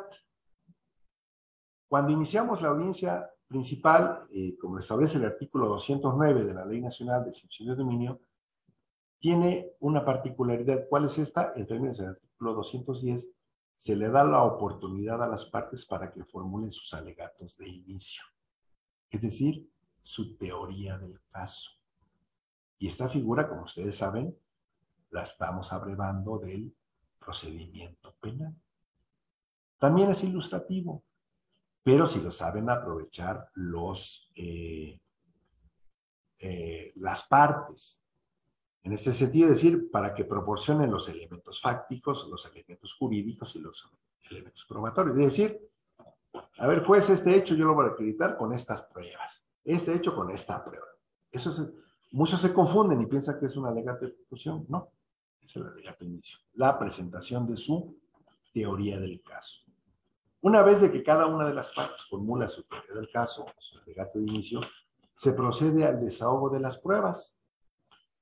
Y siempre se inicia con las pruebas que fueron admitidas a la parte actora, con excepción de las documentales que ya quedaron desahogadas en la audiencia inicial. Normalmente son las pruebas de declaración de parte. Es decir, vénganse todas las partes contrarias, la parte demandada, para el desahogo de la prueba de declaración de parte.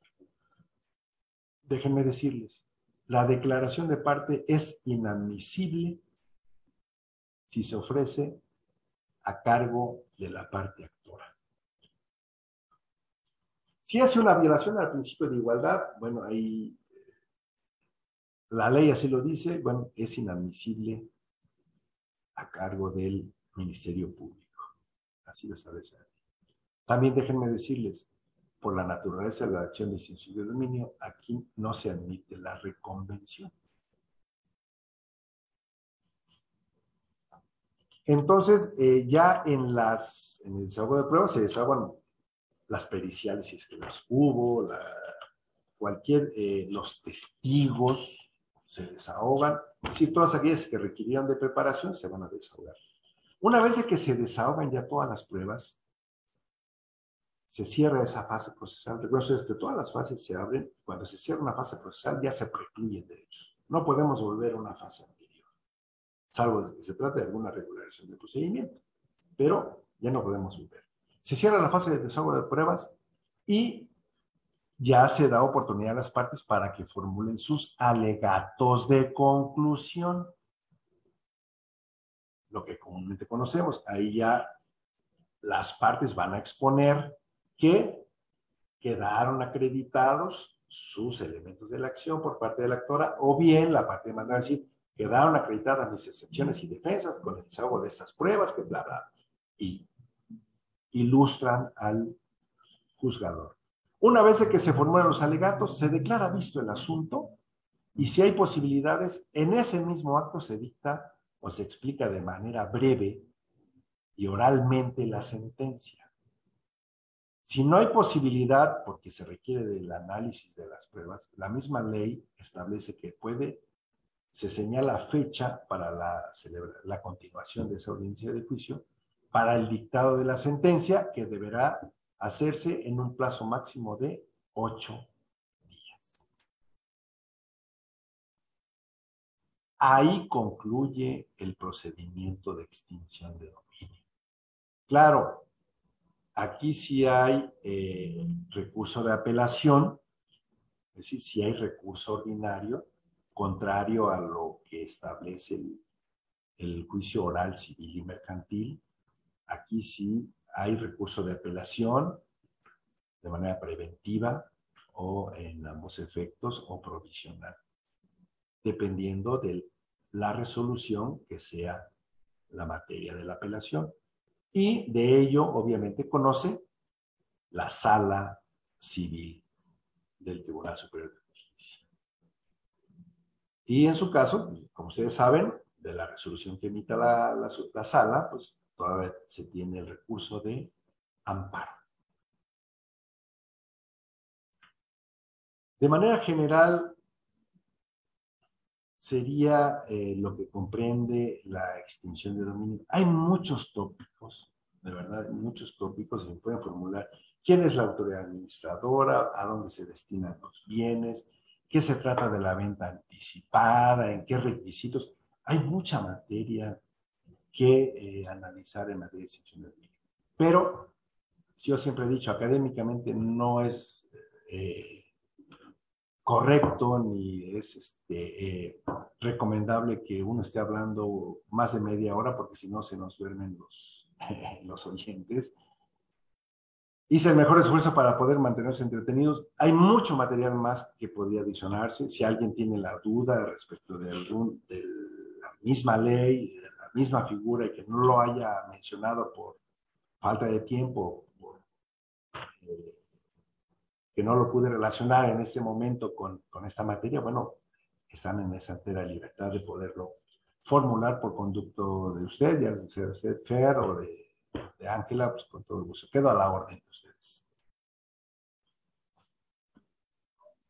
Sí, su señoría, la verdad hay muchísimas preguntas y me gustaría empezar con una que dice, si se dicta un no ejercicio de la acción por el delito de recursos de procedencia ilícita y en el mismo acuerdo se ordena devolución del numerario por el MP penal, sin embargo, al pedir la devolución, el MP dice que fue resguardado por la unidad de extinción de dominio y no puede entregarlo.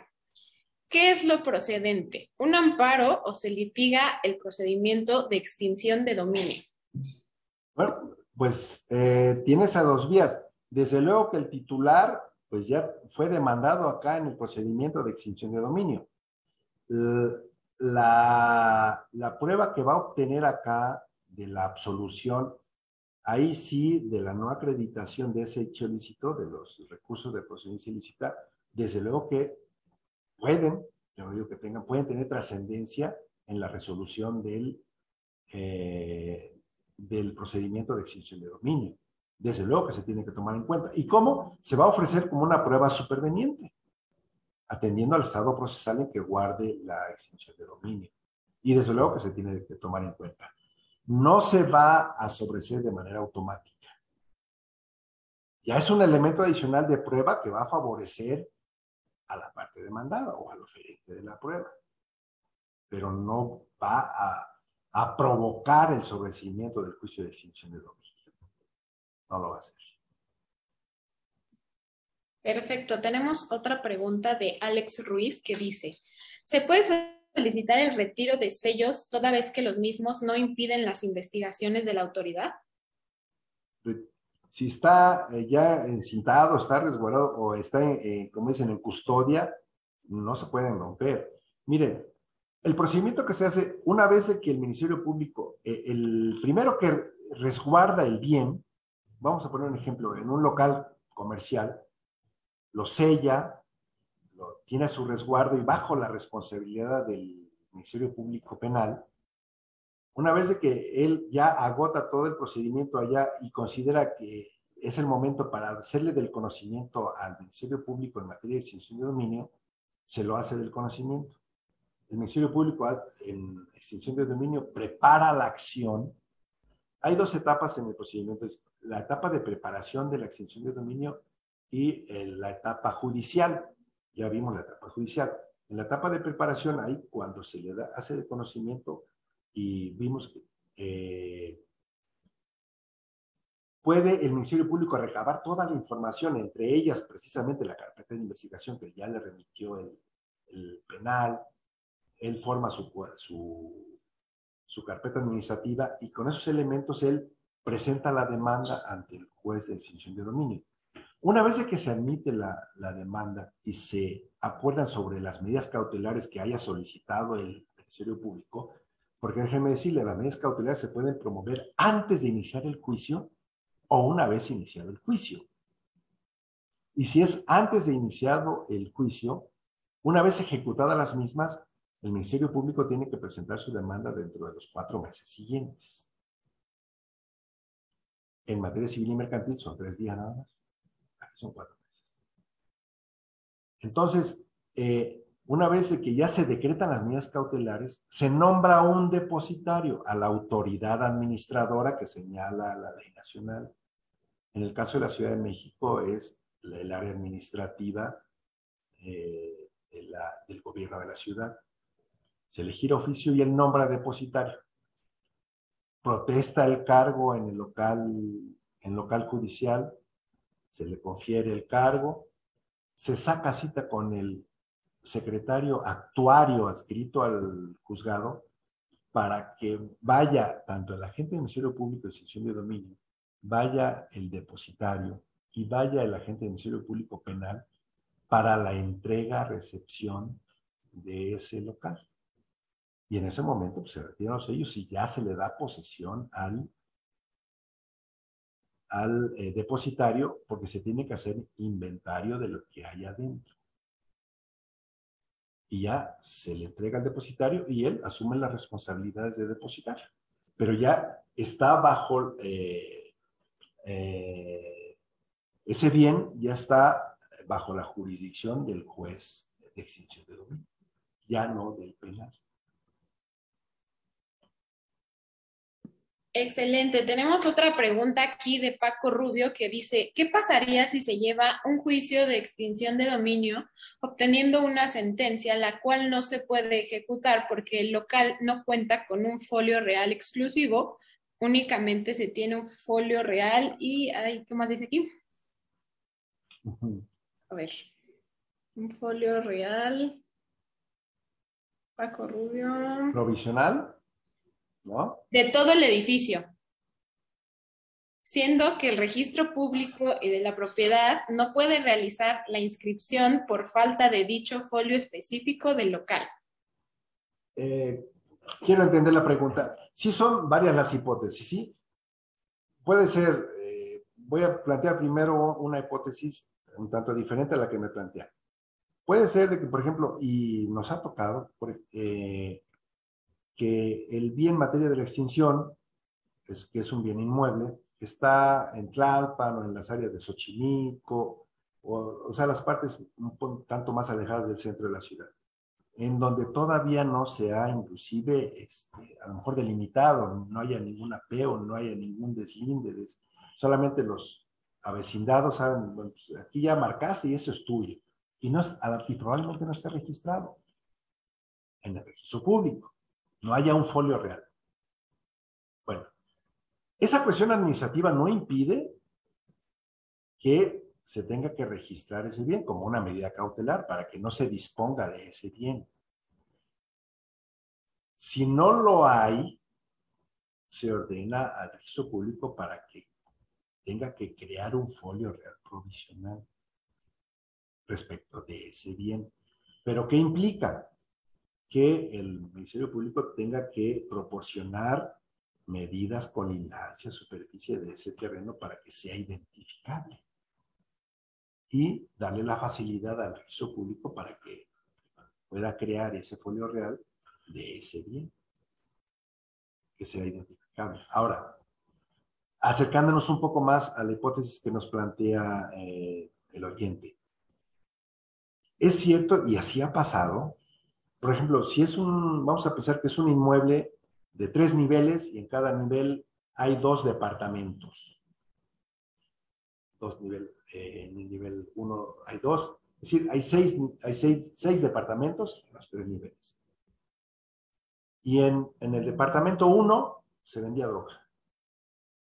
Se lleva la orden de cateo, se asegura y ese es el bien materia de la extinción de dominio. El agente del Ministerio Público para hacer las investigaciones resulta que ese inmueble no está sujeto al régimen de propiedad en condominio. ¿Qué significa? que es un solo folio real para todo el inmueble. ¿Qué significa? Que todos son copropietarios. ¿Qué significa? Que se va a demandar por la totalidad del bien porque no es responsabilidad del Ministerio Público, es bronca de ustedes. En todo caso, si ese copropietario les provocó la pérdida de su derecho, reclámenle a él y repítanle a él esa pérdida de derechos. Se los digo muy simple, pero es muy real. ¿Cuál es el consejo? Que quienes vivan en esas circunstancias, pues promuevan su régimen de propiedad en condominio para que cada quien tenga su folio real y la titularidad del bien en forma independiente de los demás. Si es propietario de ese bien, pero si no está conformado el régimen de propiedad en condominio, bueno, es copropietario de todos. Todos son copropietarios del bien, de esa parte alícuota. Pero por ser copropietarios, todos responden por todo el inmueble.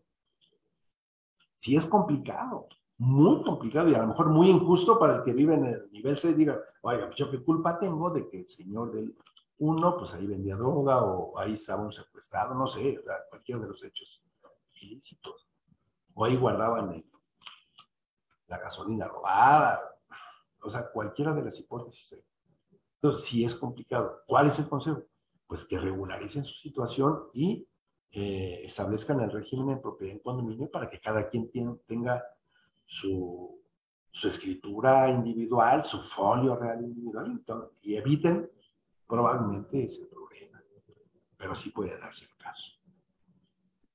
Muchas gracias, su señoría. Tenemos otra pregunta de Estefanía de los Santos que dice, ¿qué pasaría si el demandado fallece antes del emplazamiento? Como sería en un procedimiento civil, aquí, fíjense, todas estas hipótesis, bueno, las considera también el Ministerio Público. Si ya falleció el demandado, ¿quién es el representante de la sucesión de ese que falleció? Es el albacea, ¿no? Ah, bueno. Lo que pide el Ministerio Público son copias para poder iniciar el juicio sucesorio y se nombre un interventor. Si no hay albacea, nombramos un interventor y el interventor, hay interventores judiciales en las listas del tribunal que hacen las funciones de interventor, a ellos se les llama para que comparezcan a deducir el derecho de cuyos. Si es que no hay herederos todavía nombrados. Pero eso no es impedimento para que se inicie o continúe el juicio, como en todo juicio civil o mercantil. O si durante el procedimiento fallece, y así ha pasado con la pandemia en que nos encontramos, todos tenemos ese riesgo. Si alguna de las partes fallece, pues en ese se suspende el procedimiento hasta que se encuentre debidamente representado la persona que falleció. Y no vamos a esperar a que los herederos nombren o denuncien el juicio o el juicio testamentario, el testamentario en su caso, para que se nombre albacea, porque van a decir, bueno, ¿para qué nombramos albacea si nos van a quitar la casa? No, pues, pero recuerden ustedes, la misma ley permite que cualquier persona, cualquier interesado, puede denunciar el juicio de esa persona. Y si no hay albacea, se nombra un interventor judicial. Y así se reactiva el procedimiento. Muchas gracias, su señoría. Tenemos otra pregunta. ¿Nos permite otra pregunta? Desde luego. Nos dice a Mauri Molina, ¿qué documentos se pueden reconocer con fecha cierta? ¿Hay una fecha en específico para poder pasar ante un notario el documento? No. Una vez que yo tengo ese documento es un contrato privado de compraventa. Para que ese documento, que es un contrato privado de compraventa de ese bien que es materia de la extinción de dominio, o de cualquier bien, si yo tengo ese contrato privado de compraventa, tengo diversas opciones para que este documento adquiera fecha cierta. ¿A qué se refiere la fecha cierta? De que ya se presuma la existencia válida de ese documento. ¿Qué es? Llevarlo ante un notario público para que nada más certifique la existencia del documento. A partir de esa fecha, en que el notario certifica su existencia, adquiere fecha cierta ese documento. Lo que se pretende evitar es que se antedaten o se pongan fechas anteriores a un documento para que surta unos efectos que no tiene. O bien, si ese documento, yo puedo hacer una inscripción provisional en el registro público del documento, a partir de ese momento adquiere fecha cierta. Pero en el momento en que se presente y que se registre, en ese momento adquiere fecha cierta. Si firmaron Pedro y Juan este contrato de compraventa, Pedro es el comprador, Juan es el vendedor, ya murió Juan, pues a partir de la fecha en que murió Juan, adquiere fecha cierta ese documento. ¿Por qué? Porque se presume la existencia antes de que falleciera uno de los firmantes. Entonces, esas son las tres que la misma ley autoriza para que un documento adquiera fecha cierta, o que ese documento haya pasado ante repito, ante la fe de una persona que tenga esas atribuciones o esas facultades. Creo que ya respondí todas, creo que ya me gané la beca entonces que están promoviendo ustedes. Señoría, muchas gracias. Y no, hombre, es que, mire, que sí, de verdad que le haríamos más preguntas. Nada más, luego, a ver si tiene oportunidad de irse a asomar al chat de Facebook, porque ahora sí que genera mucha interacción este tema, y hay muchas dudas, señoría, de verdad. Obviamente aquí lo tendríamos nosotros hasta la 1 de la mañana, porque de verdad son muchas preguntas, y ahorita como le leyó Fer, vea, ¿no? Y bueno, si me permite, ahora sí que en uso de la palabra, hacerle yo una, abusando. Bueno, dos. Primero, entonces, señoría, no sé si podría compartirnos cuánto dura exactamente más o aproximadamente el procedimiento desde que se presenta la demanda por parte del Ministerio Público hasta antes. Es variable. Lo que se nos complica muchas veces es el emplazamiento. A ver, es lo que se nos complica, porque se tiene que emplazar al titular registrado. Siempre el Ministerio Público sí hace y tiene los instrumentos necesarios para poder investigar el domicilio de cada una de las partes. Entonces, lo que se nos complica, reitero, es el emplazamiento de todas las partes. A veces o ya no viven ahí, ya no se encuentran, hay que buscarlos. De todos modos, la publicación de los edictos son después 30 días para que puedan presentarse a contestar la demanda. Entonces, esa etapa es la que se alarga mucho. Pero podríamos hablar, si es un solo demandado, se le emplaza, bueno, y se publican los edictos, en 30 días hábiles ya se llevó a cabo la etapa postulatoria. Los 30 días se convierten en 2 meses prácticamente, porque son hábiles, en 30 días. Acabada la etapa postulatoria, son 15 días para la celebración de la audiencia de juicio, de audiencia inicial. Máximo 15 días. Nosotros la señalamos más o menos a los 10 días.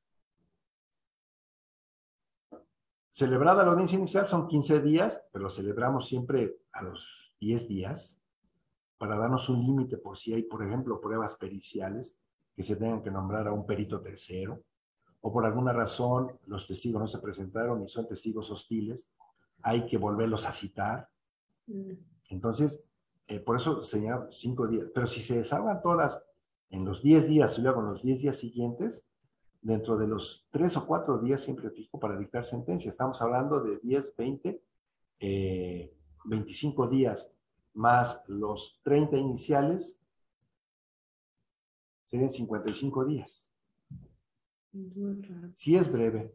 Sí. En algunos, repito, sí se nos dificulta por el emplazamiento, porque cuando son varios, sí se nos dificulta.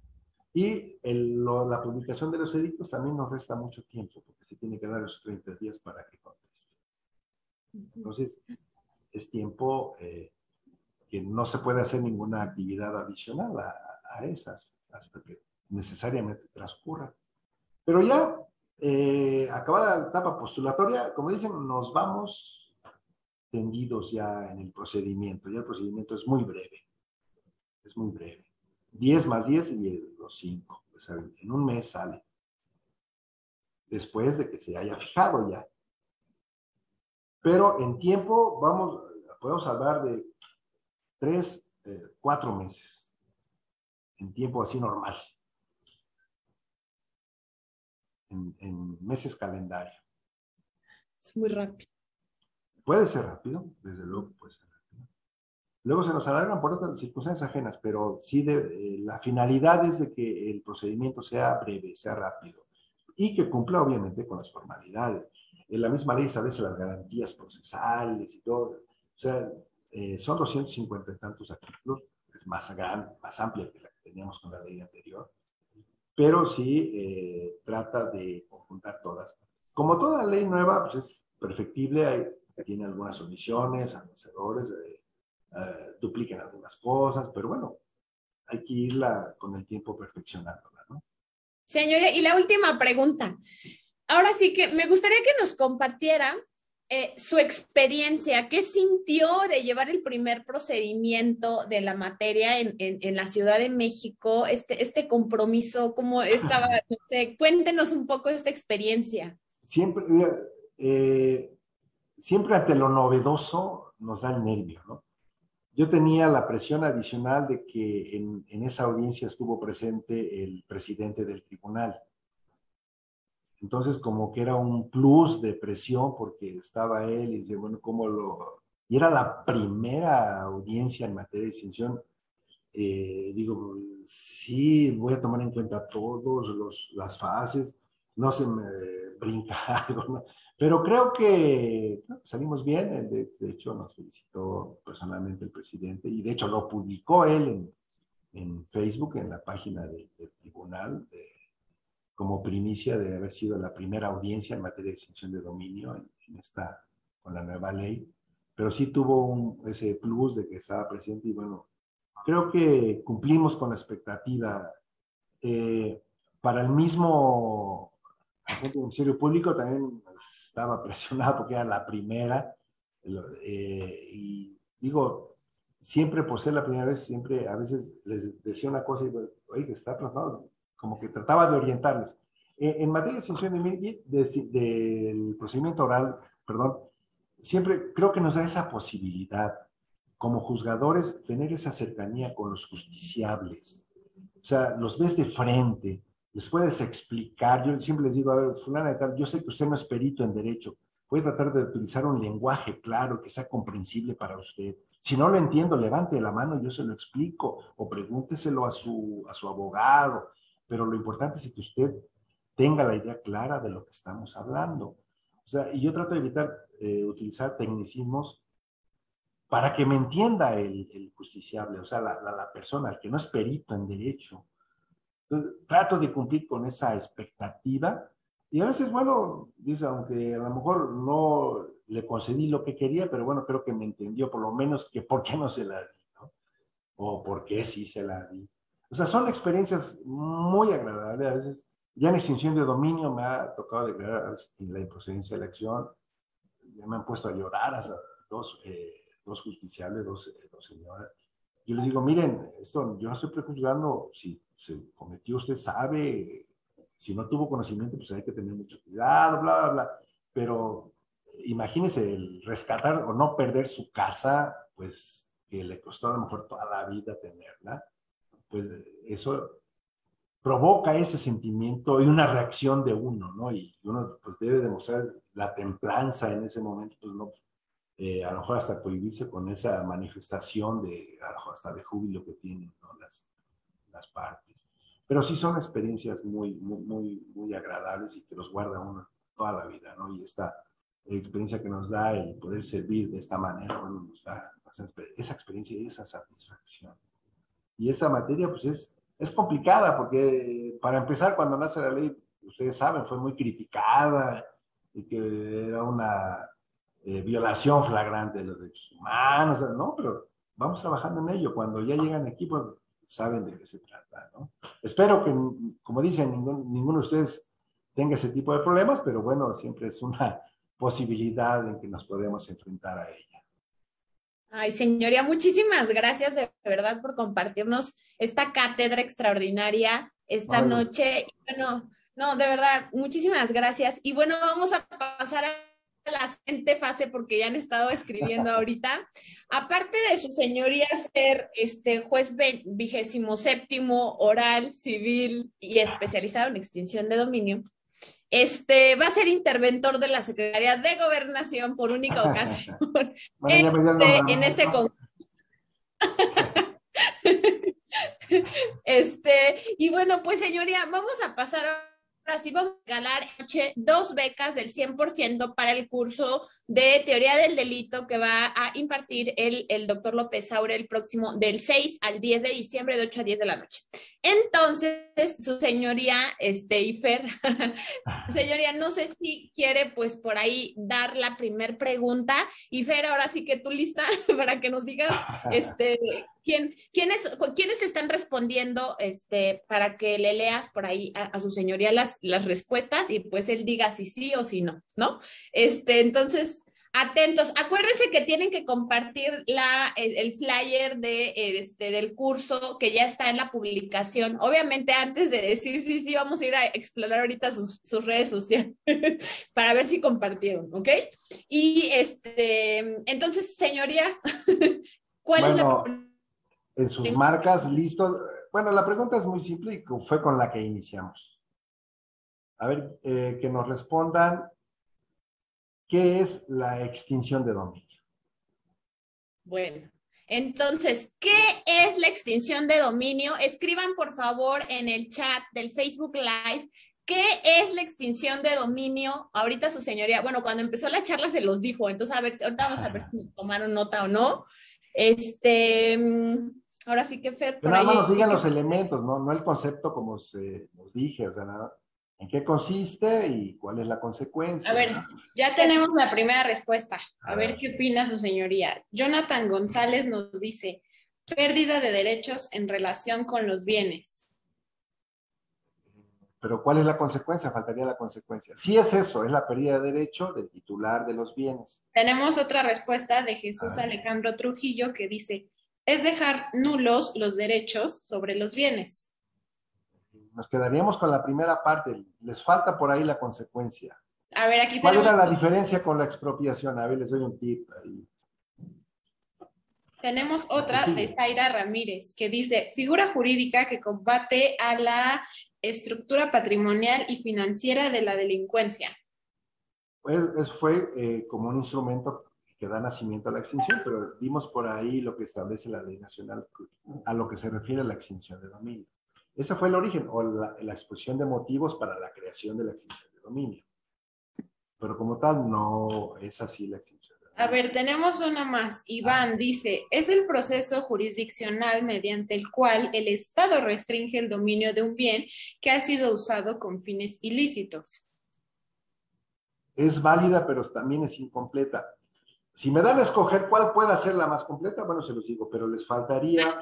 Hay más, ¿eh? A ver. Muchas. Hay muchas, señorita. No, las calificaría con medio punto, es que les falta... Media beca, entonces. Sería media beca. Fácil, hay otras 10 más. A ver si alguien ya... Ricardo Hernández. Cielo Cortés. Es la pérdida de los derechos de una persona de sus bienes. Igual que las dos primeras y la última que leyó, están en los mismos términos. Ricardo Hernández. Es la pérdida de un bien inmueble por orden judicial cuando se cometió un delito ahí. Ya le metió la cuestión de la orden judicial. Estaría tal vez un poco más completa, pero le falta todavía. Nos dice Luis Velázquez Pérez, es la acción por la cual se pierden los derechos de propiedad de un bien. Sí, o sea, todos coincidimos en lo mismo, sí es la pérdida del derecho. Pero todavía le faltaría, a ver si alguien lo contestó completo. Si no, nos quedamos con el primero que contestó en ese sentido. A ver, leemos otras dos y vemos, si no, ya el primero. Adelante. Abigail Pérez, es una acción que ejerce el Ministerio Público a favor del Estado para extinguir la propiedad por la comisión de 11 delitos. No, de cualquiera de los 11, sí, nos quedaríamos con esa parte también, como lo han contestado los demás, pero falta un detalle. A ver, dos más. Ángel Fernández, son herramientas para pegarle a la estructura financiera de la delincuencia organizada. Textual, como lo dije, esa parte, pero bueno, se quedaría también como expresión de motivo esa. A ver, José Antonio Hernández, es una herramienta para hacer eficaz la estrategia para atacar a la estructura financiera. Con eso motivó, dio origen a la figura. Pero mire, en efecto, bueno, sí lo dijeron la mayoría, pero yo creo que vamos a tomar primero en tiempo, primero en derecho. Sí es la pérdida de derechos del titular de un bien a través de una sentencia jurisdiccional, pero dice, lo importante es sin contraprestación ni compensación alguna. Es la consecuencia que tiene esa pérdida de derechos. Que no hay compensación, es decir, lo pierde sin que le den nada. Entonces, aunque están incompletas y por haber formulado el primero en eso, casi en iguales términos como lo hicieron los demás, primero en tiempo, primero en derecho, se le concederíamos al primero. Sí, nos Muy están bien. diciendo varias personas. Sí, Espero ser justo con los demás y que no me reprochen los demás, digo. Sí, es que varios completaron su respuesta, pero fue después, entonces pues ya no. Pues bueno, ustedes consideren ustedes, si está completa la siguiente, adelante. ¿Ganador? ¿Cómo se llama el primer ganador? El primer ganador fue la primera respuesta, se llama Jonathan, ¿verdad? Jonathan González. Bien. Entonces, Jonathan, felicidades por tu beca del 100% para el curso de Teoría del Delito. Por favor, mándanos un mensaje privado, ya sea a Atenea o a mi fanpage, a cualquiera, y al ratito nos ponemos en contacto contigo para ver lo de tu inscripción, ¿ok? Entonces, beca del 100% para el curso. Y ahora sí, señoría, la segunda pregunta. Atentos todos. Bueno, simple también lo que estuvimos viendo al final. ¿Cuáles son los elementos de la acción de extinción de dominio? ¿Cuáles son los elementos de la acción de extinción de dominio? A ver. Que nos digan por lo menos tres. Que nos digan tres por lo menos. Las voy leyendo como van llegando. Adelante. A ver.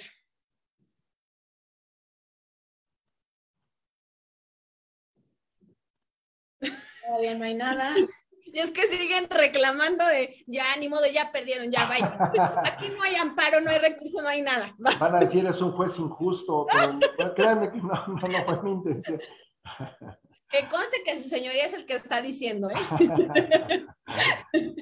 Tenemos ya una respuesta. Primera respuesta, Estefanía de los Santos dice, existencia de un hecho ilícito, existencia del bien, nexo causal y conocimiento del hecho. Correcta, esa es la pregunta. Muy bien, felicidades. Felicidades para todos. Bárbara, una disculpa para los demás, pero bueno. Bueno, señoría, y bueno, antes de que nos vayamos, Bárbara Muñoz, por favor, bueno, primero felicidades por tu beca al 100% para el curso de Teoría del Delito con el doctor López Aure. Por favor, mándanos un mensaje para ponernos en contacto contigo. Escribe al fanpage del Instituto Jurídico Atenea o al mío, cualquiera, y al ratito te contactamos para ver lo de tu inscripción, ¿ok? Gracias a todos los que participaron. Y bueno, vamos a despedir a su señoría, por favor, con un aplauso. Pónganme, por favor, los aplausos. Señoría, de verdad, muchísimas gracias. Y los que están en el chat, manden reacciones, stickers, corazones, por favor, para que su señoría pues vea que estamos todos muy, muy contentos. Por favor. Muchas gracias. Aplauso para ustedes también. Claro. Mucho gusto. Muchas gracias, me dio mucho gusto. Vea, señoría, mire, le están mandando por ahí corazones, reacciones, stickers y todo, ¿no? Para que vea, gracias. Aunque están tristes porque no ganaron todos, pero bueno, pues así es esto de los concursos. Son mis primos y mis amigos los que se ganaron. Muchas gracias, de verdad fue para mí un placer poder compartir estas, bueno, ya fueron 2 horas, me dio mucho gusto. Espero haber cumplido con esa expectativa, haber sembrado esa inquietud, ese interés por esta figura jurídica.